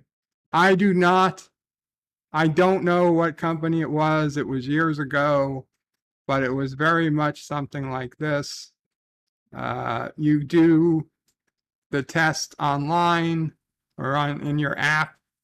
They say, okay, and you pick the glasses, you pick the lenses, and you get your glasses in the mail. You get your glasses in the mail, and it's not super expensive. Of course, once you add on all the extras, it'll be more expensive than this, but you can get yourself a decent pair of glasses for not a whole lot of money. Now, like I said, this one is $39glasses.com, but I'm not saying I've used them. It's whatever company I used, I wouldn't know anymore. I would just Google and use this company. So good luck. Basically, from what I hear, they're all pretty much the same these days. Carlos says, I hate taking tests. I always fail. Dear Bob, I didn't appreciate the lead out at the end of your latest nitpicks video. Suicide isn't funny. Yeah, I know. I considered, okay, well, in my defense, I put that in late at night. I wasn't thinking particularly clearly. I did see it, don't get me wrong. After uploading it and whatever, I could have removed it, but I chose to keep it in even after the waking up the next day. But I have a very dark sense of humor, okay? And I assume that most people, especially you guys who are watching the stream, know that by now. I have a dark sense of humor. And, you know, suicide, it's luckily Me personally, I haven't lost any very close family members to suicide, but I've had friends and family members who have lost people to suicide. I do know it's not a funny subject. On the other hand, some people work with grief in funny ways. And I understand that it wasn't everybody's cup of tea. And I feel sorry, very sorry for anybody who thought it was too much. It's not going to be a regular thing. It was just it was a one-off. Don't plan for it to happen again. But it is my channel, and I can't promise it will never happen again. But it doesn't look likely. Whatever said, I lost a friend. Oh, I did lose a friend to suicide. My God, it was so long ago. And, well, he was a friend. He was a friend in elementary and middle school. And in high school. Did we go to high school too? No. Well, by that time we weren't the closest of friends in high school. But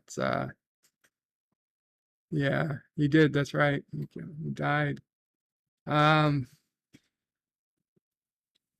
Okay, but it doesn't count. I'm gonna say,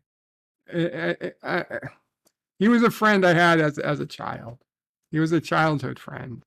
He wasn't an adult friend. I hate to say it, but let's face it.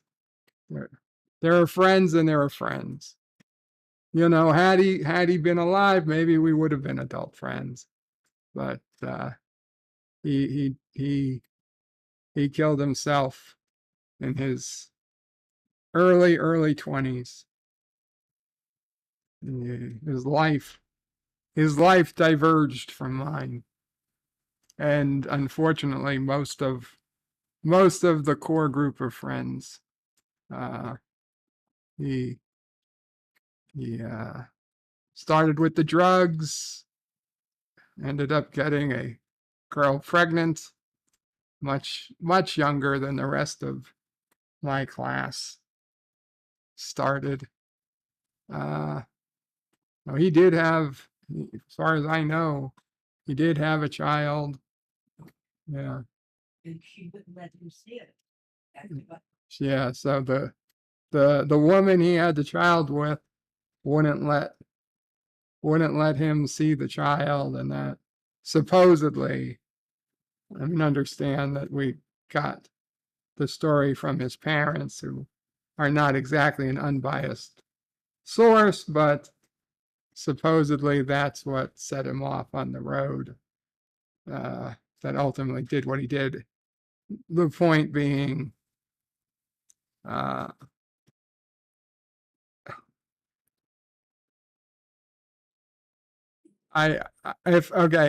point being, if you'd asked me which suicides affected me most in my life, my friend Michael and I had lots of friends named Michael.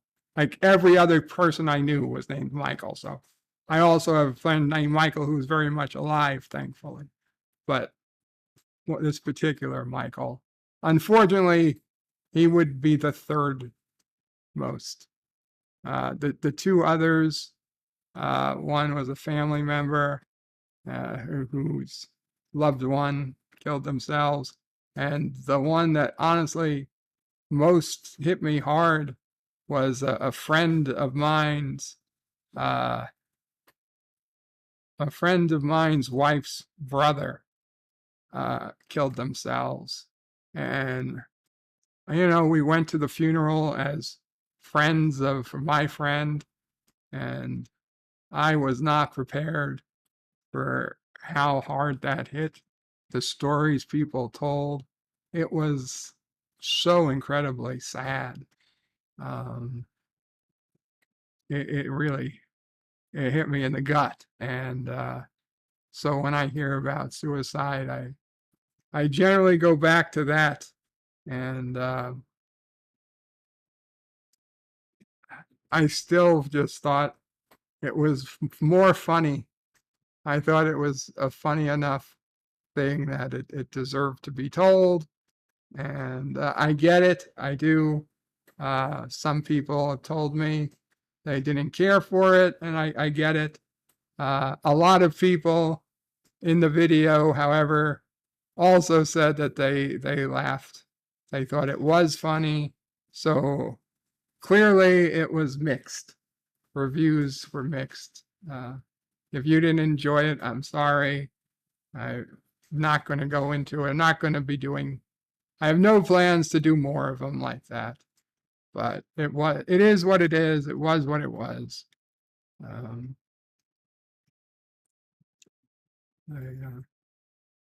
I guess we'll just move on. Dear Bob, I was wondering if you were aware of this article. Let me go to the chat first because I was talking a lot there. Deej Odyssey says, but as Mash said, suicide is painless. I don't think it really is. Professor says, Deej, Bird has been pretty open about Nephew O'Prey being a clone of himself. What? And Professor Brainy Speck says, I did not write that, dear Bob. I didn't accuse you of writing it, Professor, but thank you for letting me know. For those who don't know, Professor Brainy Specs did write in the comments of the video that he didn't particularly care for that scene, and I talked to him about it on Cinnabon stream this morning. We're good. All's fine. I honestly didn't know if Professor wrote it or not. Yes, Professor, I did think for a minute that maybe you had written it, but I completely believe you that you didn't, so no worries. But that's why Professor wrote it. So for those wondering why he would say that, it's true. Yes, Mom O'Prey. Hi. Hi, Mom O'Prey. I'm going to get serious for a minute, guys. I'm going to say hello, and I hope everyone's having a good day. And oh my goodness, what is this on the microphone? I got a new thing for the microphone that stops the microphone from picking up on like spitting sounds. Apparently, I made. Oh, good, because I didn't want to have to spit into it. No, don't spit into it. Oh, good. All right. For those who don't know, the microphone now has a cone spit guard over it. The big circle thing they put in front of microphones. All right. Well, that kind of took my thought process away for a moment. All kidding aside, guys, and I don't want to make this into something heavier than it is or lighter than it is. And I am just a concerned, worried grandmother.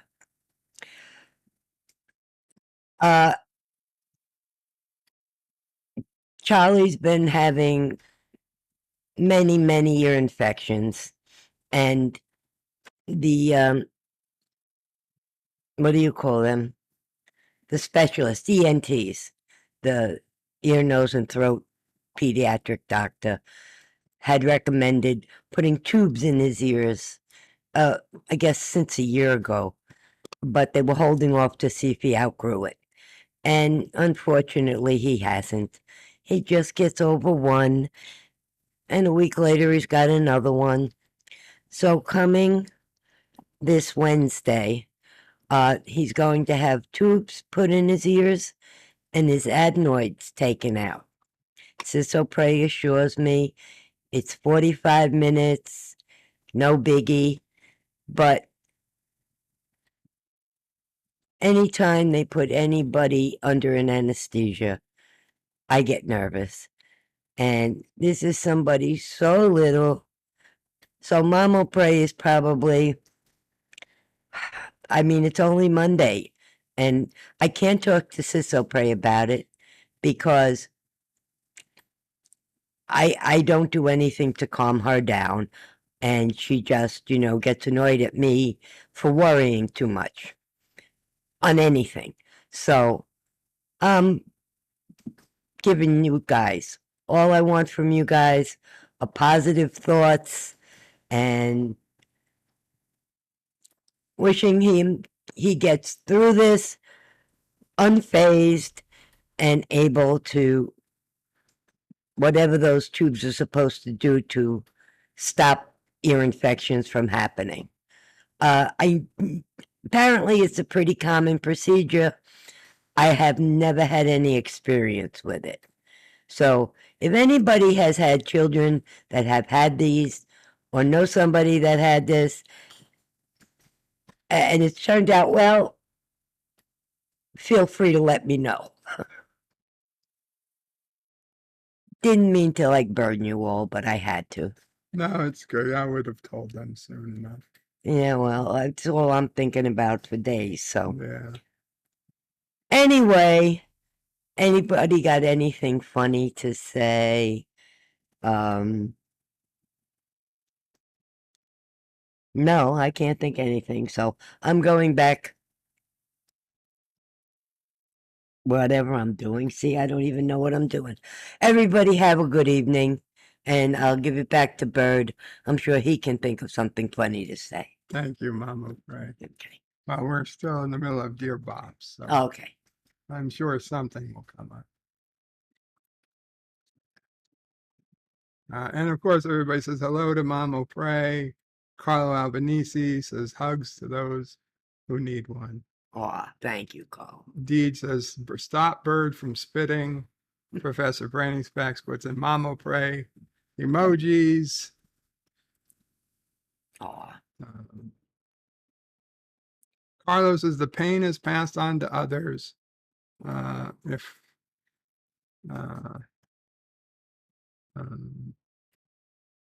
He says, I've lost a few that way. However, I know your intentions were impersonal or aimed at anyone. If we can't laugh at your pain together, we only hurt alone. Absolutely. Pop culture curator says many women destroy men's lives when it comes to custody of kids.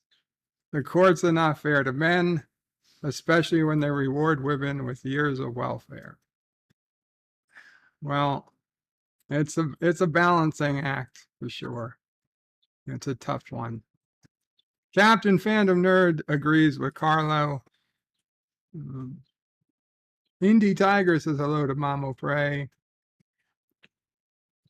Carlo says, I had that a lot as a kid and needed grommets. Wasn't fun, but wasn't bad. Had it done a few times, but grew out of it when I was a teen. I hope he doesn't have hearing problems, but good they picked up on early. Resolute says he's kind of young for that. They should be waiting till like 4 or 5. He's been so sick. It's been like constant ear infections. Carlos says they fall out after a few months or years, depending on growth. Indie Tiger says, of course, Mama Pray, good thoughts for Charlie coming his way. Thank you all. Yvette says, Charlie will be fine. I know 2 children that had this done. Treatment, it worked very well. Love and warm thoughts. Art. Thanks.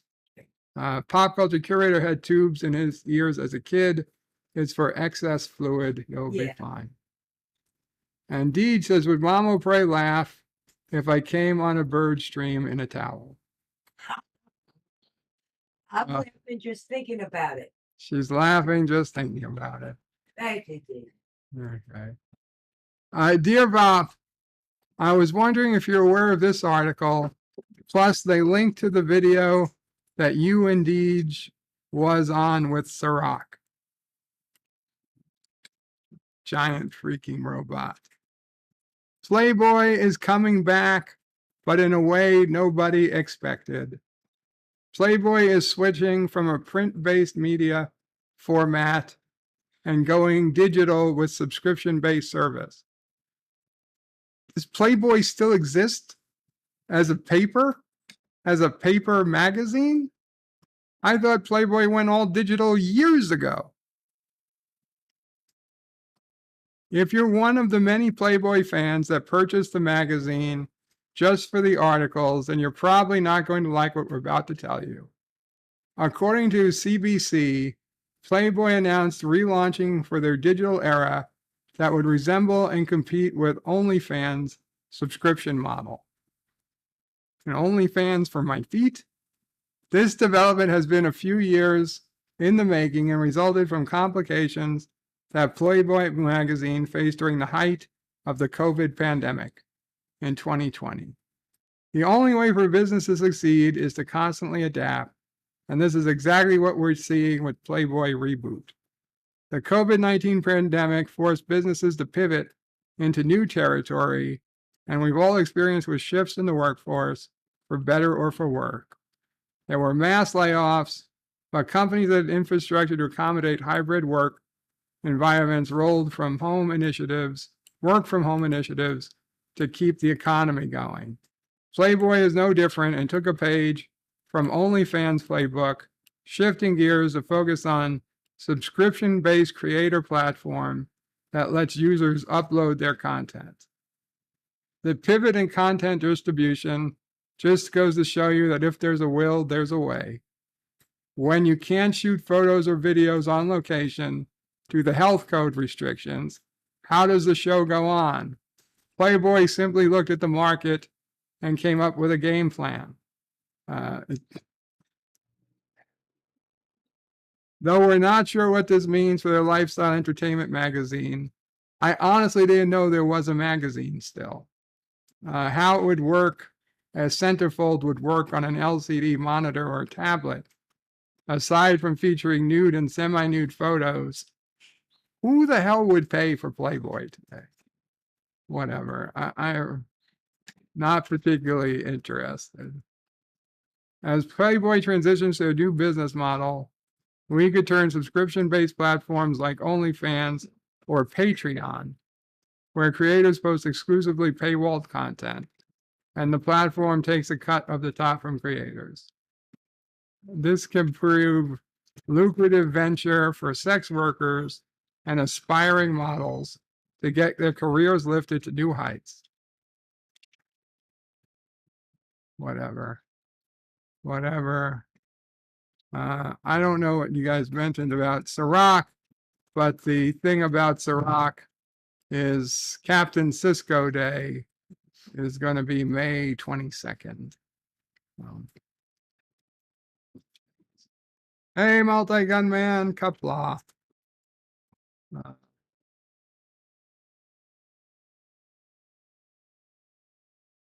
Hemorrhoids Hurts. Good afternoon, Hemorrhoids Hurts.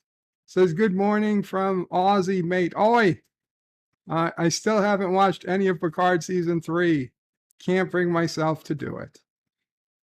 And Hemorrhoids Hurts also thought Playboy died years ago.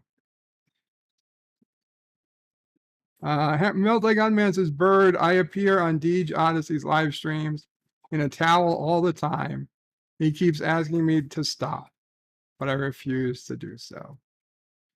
Carlos has just seen season 3 and felt like Star Trek Enterprise. Some good stories and acting, but it has its problems. Ships look great, though. Love my ship, Corn.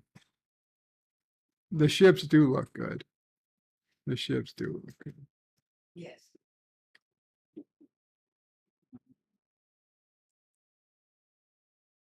Does the world even need any new porn? Asked Stanley. Yeah, I don't. Positive Candor says, spoiler alert, Birdo Prey, Shaw is in the final episode of Picard. Positive Candor, I've heard from people who've said they've seen the final episode of Picard and assure me Shaw is dead. So you're just saying that the body of Captain Shaw is in the final episode, because that I'll believe at this point.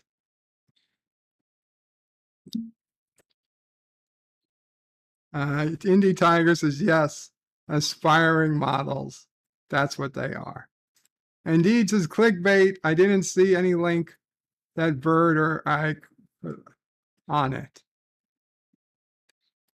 Well, the link is here on the screen, but I'm not pasting it in. Dear Bob, do you think it's pretty shady for someone to buy their audience gift memberships? Seems like pandering to me. Do you think it's shady for someone to buy their audience gift memberships? No. No, in fact, I saw a channel recently buy gifts for their audience, and I thought it was a great idea. I was like, I wish I had thought of that. No, I don't think it's pandering. If you don't want a gift membership, number one, I believe you can disable it. You don't have to accept it. And if you do get it without accepting, just ignore it. You don't worry about it. I think it's a good way to advertise the feature. I think it's a good way to advertise the feature. Hail Caroga, says Carlo Albanese, with his 30-month Friend of Caroga membership. Indeed, says hail on Caroga. Dear Bob, you wake up one morning, there's an angel at the foot of your bed. Joe, you are a strong and noble soul. This was never meant for you, and God is sorry that a clerical mistake put you in this bed. When I leave your bedside, you will be free from your bonds, but you will need to choose someone to take your place in the hospital bed. If you refuse to make a choice, then Mamo Pray will be placed in the bed. I was just going to say, name me. Now, my son, choose. How quickly would you say, no, you son of a bitch. I would not put Rock Solid in my place. I'll say this is an interesting. I'll be honest, I've also thought about it. I've thought about it. If God or Satan himself ever came to me and said I could name somebody to take my place, would I do it? Would I do it? And the answer, Better be yes and name me. the answer is abso-fucking-lutely I would do it. And it wouldn't be Mamo Pray. I have a whole list of politicians, an entire list of politicians that deserve worse. Okay, I have to name Mamo Pray. It'd take me 2 seconds. They wouldn't even be done finishing. Who do you think deserves? Who are you going to give it to? I would already be done. Are you sure? Yes. I got a couple of doctors I could put on that list. Mamo Pray put doctors on the list.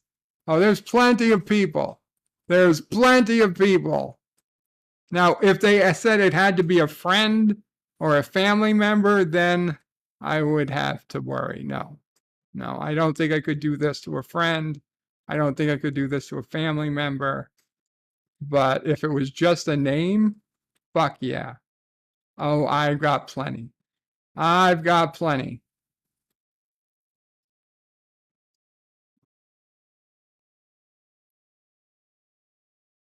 I'm sorry. I never have a family member. Mamo Pray says she even has family members. Resolute Germs is just because you didn't think of it doesn't mean you can't use the idea. I know, but I'm also lazy, Resolute. Deej says he would pick me. No, Deej, I wouldn't pick you. And Deej says he wants AOC in bed. If it was this bed, I would maybe AOC. Resolute says he would choose AOC. That way she couldn't run away. Carlos's bird rant, do tell. Oh, any number of politicians, local, national, regional.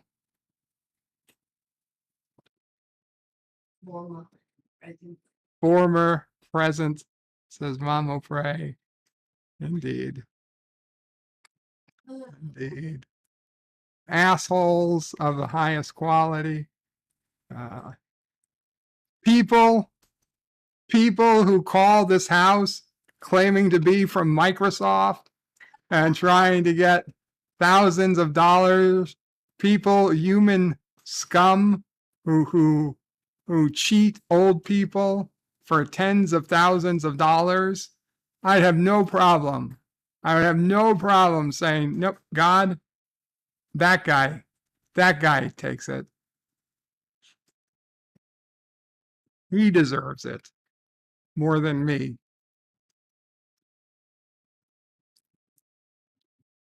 Dear Bob, Salty told me he hates me today on Twitter. Should I feel bad, Deej? No, if Salty really hated you, he'd block you on Twitter. And you still shouldn't feel bad, but he doesn't obviously hate you. 54.5 Axis Radio, hashtag Bird has a list. And he's checking it twice. Dear Bob, tennis balls up against the wall. Yeah, I guess that's kind of proof I have a pretty dark sense of humor. Tennis balls. The first time I saw that, I my stomach hit when he says, helps me forget about my cancer. And then I saw the rest and I cracked up.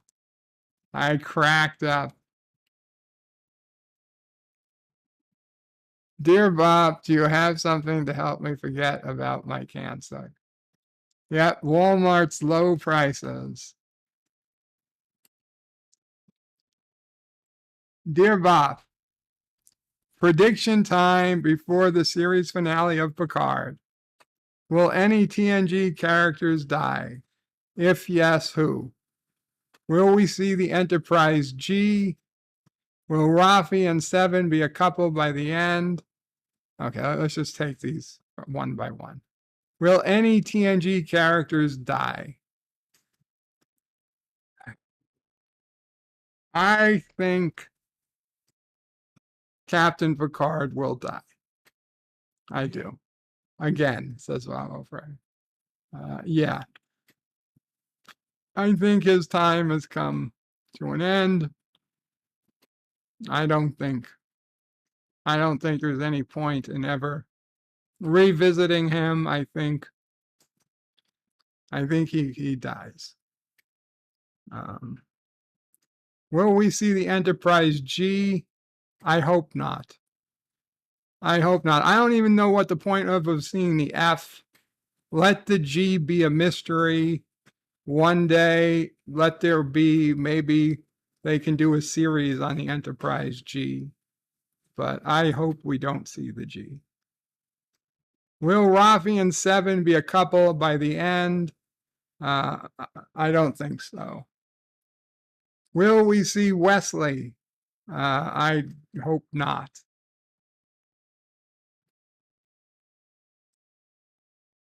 Who will be the floating head from Vadic be revealed to be? As far as I know, Terry Matalas has already claimed the floating head was the Borg Queen. Will the fleet be wiped out? No. Will there be a Discovery tie-in? No.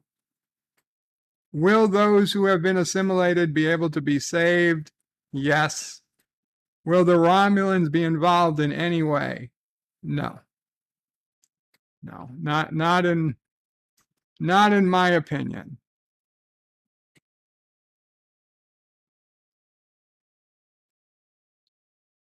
Dear Bob, Zenny and Fermo are good places to get glasses online. Firmoo and Zenny. Zenni and Firmoo. Well, somebody is giving out advice for places to get glasses. Carlo Albanese says, I always forgive, but never forget. Indy Tiger says a certain senator from New York who moved there specifically to run for Senate. I'll give you, Indy Tiger, any senator from New York, especially older ones, the senior senator as well. Chucky. LDG is lolling at his foot. LDG says, screw you, Deej. What did Deej say? Carlos says, always forgive, but never forget. Sassy does not forgive or forget. Hakeem says, Picard would overheat and blow up. Carlos says, Picard will die saving Jack. Indy Tiger says, they all die in a fiery bus crash. Multi-Gunman says, will Kuroga continue to use child slave labor in uranium mines? They're not slaves, Multi-Gunman. They are orphans who are gainfully employed. Multi-Gunman says, will Kuroga continue to have kangaroo court trials? Listen, those kangaroos are very expensive. It's very hard to get a jury of kangaroos together. LDG says not what he said, but what he meant you to say. Dear Bop, he's dead, Jim. Dear ChatGPT, is there such a thing as Borg DNA? The term Borg DNA likely refers to fictional Borg species from the Star Trek franchise. I don't want to fucking read a fucking book created by ChatGPT. I'm sorry. Skipping. Dear Bop, sorry, there was the wrong link. Giant freaking robot. Okay. This is the Avery Brooks. Avery Brooks returning for a Cisco and a return to acting. Cirroc Lofton, one of Avery Brooks' co-stars, says racial discrimination played a hand in the latter's career. His career was brief, but included a few memorable roles. He made his mark early as on the sidekick, though he never really considered himself one. He put a stamp on it by becoming the first on Star Trek. We are talking about Avery Brooks, an actor everyone knows in Hollywood, but somehow, some way, faded off into the sunset. Where is Avery Brooks now, and why haven't we seen him lately? Returning to Star Trek, Avery Brooks had been adamant for a long time that he's done with acting. In particular, he's done with Star Trek, no matter how much fans might want him back as Cisco. However, that seems like it's starting to change. Now in his 70s, Avery Brooks has indicated he might be willing to come back as Captain Cisco. Various reports have claimed that Paramount is planning some kind of Cisco cameo in one of the new Trek shows. Oh my God. Oh my God. They haven't been confirmed yet, but if it happens, it'll bring glory to Star Trek fans and the prophets. Cirroc Lofton says Avery Brooks is a victim of racial discrimination. In 2021, Cirroc Lofton, who played Jake Sisko, son to Avery Brooks, Ben Sisko on Star Trek Deep Space Nine, made a somewhat vague allegation that Brooks wanted to return to acting, but was being kept off the screen because of his race. During a panel discussion on Orville Nation, hey, I know that guy, Lofton said that in spite of rumors that Avery Brooks would be returning to to Star Trek in some capacity, there was something bigger there in which it kind of being discriminated against. Lofton added, I think it needs to be said because this is an important time we're living in, where we're becoming very socially aware of the types of things that are regressive in society, things that are racial, sexual, all kinds of revolutions we are having in thought and acceptance of people. Avery Brooks had not been on the Hollywood scene long before he nailed an attention-getting role. He was part of an American Playhouse episode called Solomon Northup's Odyssey, which was based on a true story of a black man who was born a free man in the mid-19th century before slavery was abolished. From there, he grabbed a small part in the TV movie Finnegan Begin Again. The two roles led Avery Brooks right into his first big part as Hawk in the TV series Spencer for Hire. The show starred Robert Urich as Spencer, and it ran for 3 seasons and 65 episodes, in which Brooks appeared in all of them. Even though Spencer was cut short after 3 seasons, Brooks' Hawk left a lasting impression. In fact, Avery Brooks received a series of his own spin-off from Spencer titled A Man Called Hawk. The series would find Hawk moving from Boston back to his hometown of Washington, D.C. His character would undergo a change from an anti-hero to a people's champion. Unfortunately, it only lasted 1 season.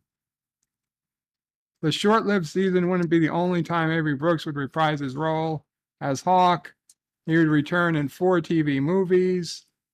Those 4 movies would also see the return of Robert Urich as the title character. While Avery Brooks continued to make appearances in Hawk, he beamed into the role that may have defined him more as an actor than his character of Hawk. That would be of Captain Benjamin Sisko in the series Star Trek Deep Space Nine. Getting the part of Sisko on Deep Space Nine was no easy feat. Avery Brooks had to beat out over 100 other hopefuls of all racial backgrounds. But when he got the part, Avery Brooks became the first Black American to lead a Star Trek series. Series producer Ronald D. Moore had only wonderful things to say about Avery Brooks. The person, Avery, like his character, Sisko, is a very complex man. He is not demanding or ego-driven actor. Rather, he's thoughtful and intelligent man who sometimes has insights into the character no one else has thought about.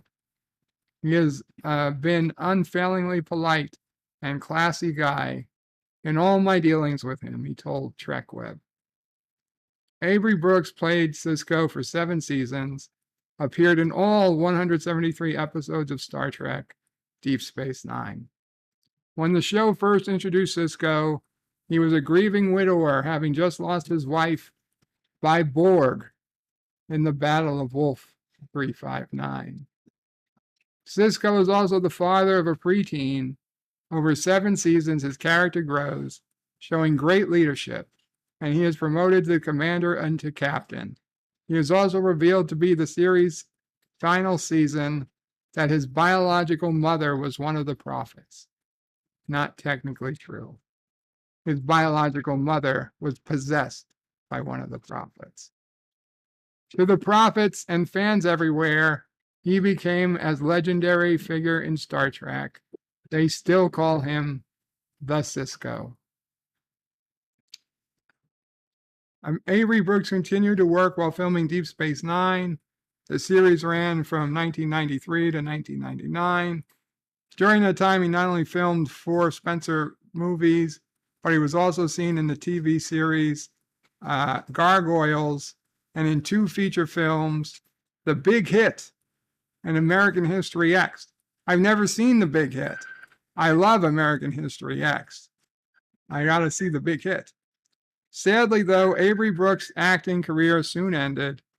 After Deep Space Nine concluded its run in '93, Brooks was seen only one more time in the movie 15 Minutes with Robert De Niro. And that would be the last we'd see of Avery Brooks as an actor. He worked on the Star Trek documentary, The Captains. The end of Brooks' acting career didn't mean he stopped working. Brooks was part of many documentary projects, one main project being The Captains. Yeah, there was some weird stuff in The Captains. He's a musician. So anyway, Ciroc Lofton decided that May 22nd is Captain Sisko Day. And he is teasing that Captain Sisko, Avery Brooks, might possibly do a podcast on that day and be available to answer questions. So Ciroc Lofton is spreading and wanting people to reach out to Ciroc.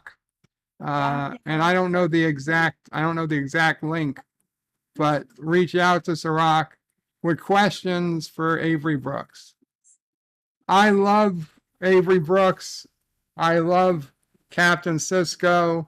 I love Ciroc Lofton. And I do hope that Avery Brooks finds his way back into the role of Captain Sisko. But I hope, number one, that it's a well-done role and not new track garbage. But on the other hand, I also just don't feel like it's really going to happen. And so I did hear about it, but I did not run to write a letter to Avery Brooks to see what he wanted to say, since nobody was making any promises. I highly doubted that anything was going to come from it. If I'm wrong, so be it. I'll be very happy to be wrong.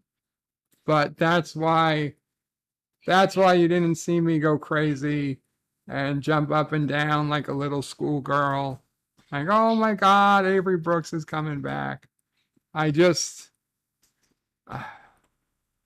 don't see it happening. I hope it does. I hope I'm wrong. And if I'm wrong, there'll be plenty of time to promote him. And I will promote the return of Avery Brooks if it happens. But I just don't think it is. Deed says he had nothing to do with the tennis ball bops. Deed says the only one I wrote was the salty one because of this morning. Gorilla says, oh, Bird, Thomas says, I'm worse dictator than you because I will exterminate every city I conquer. That's a tough one, Gorilla. Dan Ben says, hi, welcome, Dan Ben. The multi-gunman is confirmed. Bird refuses to let Ciroc Lofton return to Star Trek due to racism. Yes, Kronos, this is live. Welcome, Kronos. Carlos says Sisko was better as a Klingon. That's a very, very unpopular opinion. Deed says, okay, so that video in the article does have Bird and I on the stream. Oh, is it? That's right. We were on that stream. I remember talking to Ciroc about that. I thought I dreamed that. I was like,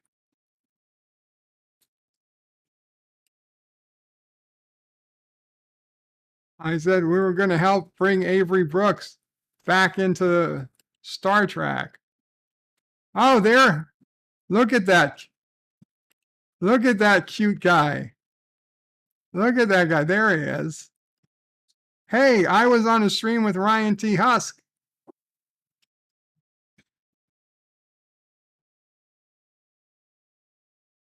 That's when you could still see the Enterprise in the background. And I was wearing my Deep Space Nine shirt. And Melissa and Meteorologist Katie and Deej, Orville Nation. Yeah, I remember that stream. I forgot. Oh my God, I forgot I was ever in this panel. Thank you, Deej. Those days. And got Melissa was Aaron Eisenberg's wife. She's Aaron Eisenberg's widow. Nog. So she does the Seventh Rule podcast from time to time with Sirach Lofton. And she also does Star Trek and Chill with Ryan T. Husk. And now meteorologist Katie gets to do all those streams with Star Trek and Chill. They got a whole thing going on there. Yeah.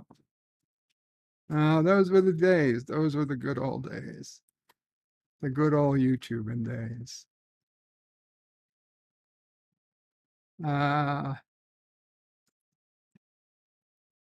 Multi-gut fans says, look at that cute guy, Birdo Prey 5. I was referring to myself. It's not gay. It's not gay when you're referring to yourself.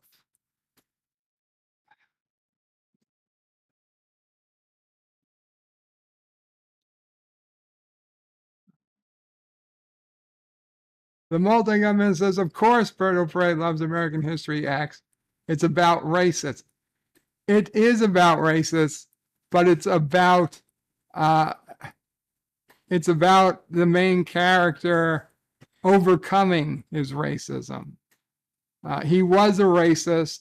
He goes to prison, and then his best friend becomes a black guy. And then he gets out of prison, and he sees that his younger brother is on the wrong path, and he does everything he can to try and stop his younger brother from following in his footsteps. Of course, if you watch the movie, I don't. If you've never seen it, I don't want to spoil it, but suffice to say, it doesn't go well. And we get Captain Sisko in there with the beard and the bald head, Avery Brooks being a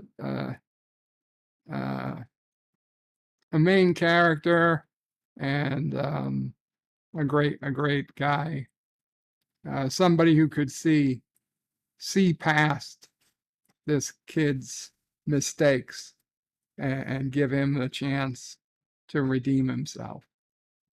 So, it does start with some really racist shit, though. Yeah, it is not the type of movie you expect to see made anymore. The guy has a giant swastika tattoo. He can't get it removed. You just got to kind of deal with it. Carlos says, I have no idea what's going on. I'm so high right now. I can see the ground below me. Wow, I need to sit down. Kronos didn't like Jake. You like Wesley. Kronos, you're dead to me. Carlos says he'll be in Starfleet Academy. No, Sirach Lofton. He has long since died. Starfleet Academy is in the 32nd century. 600 years past Deep Space Nine. Kronos' bird's a schoolgirl. Kronos' bird has waking dreams. I do sometimes. I thought you said walking dreams, which I always have. Dan Ben says, you look different. Yeah, I was probably 60, 70 pounds heavier. Hakeem says they should have linked to your channel. I'm sure at some point during the stream they did. I'm sure at some point during the stream they did. Dan Van says, I don't think I see half the things Star Trek people do like you. I don't think I see half the things Star Trek people do like you mentioned. Deej says he was talking about me and my mullet. No, I wasn't talking about you and your mullet when I said, look at that sexy guy. I was talking about me and my Deep Space Nine shirt. Carlos says, wait, his best friend becomes a black guy. He changed his skin.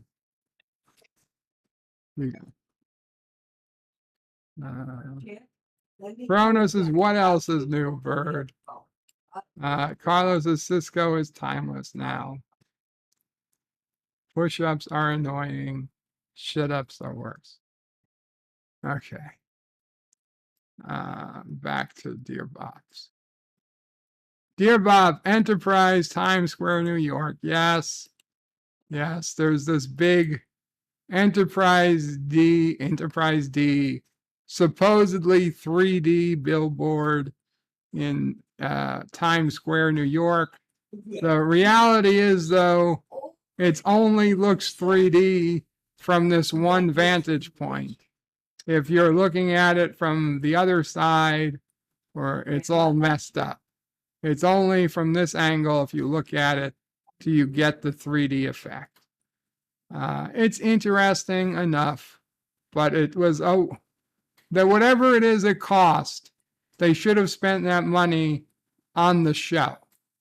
They didn't need to spend the advertising now. They should have put the money to the show, and the better the show was, the more advertising it would do itself. Okay? But whatever. Whatever.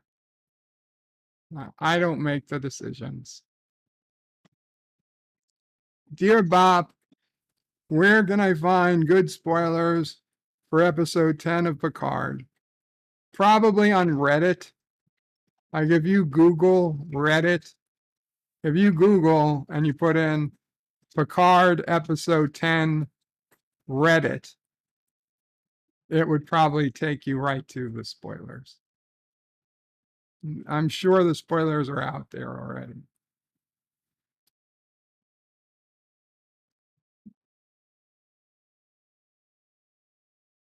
Dear Bob, since it's 2A day, I thought I would tell you about my first hunting trip as a boy.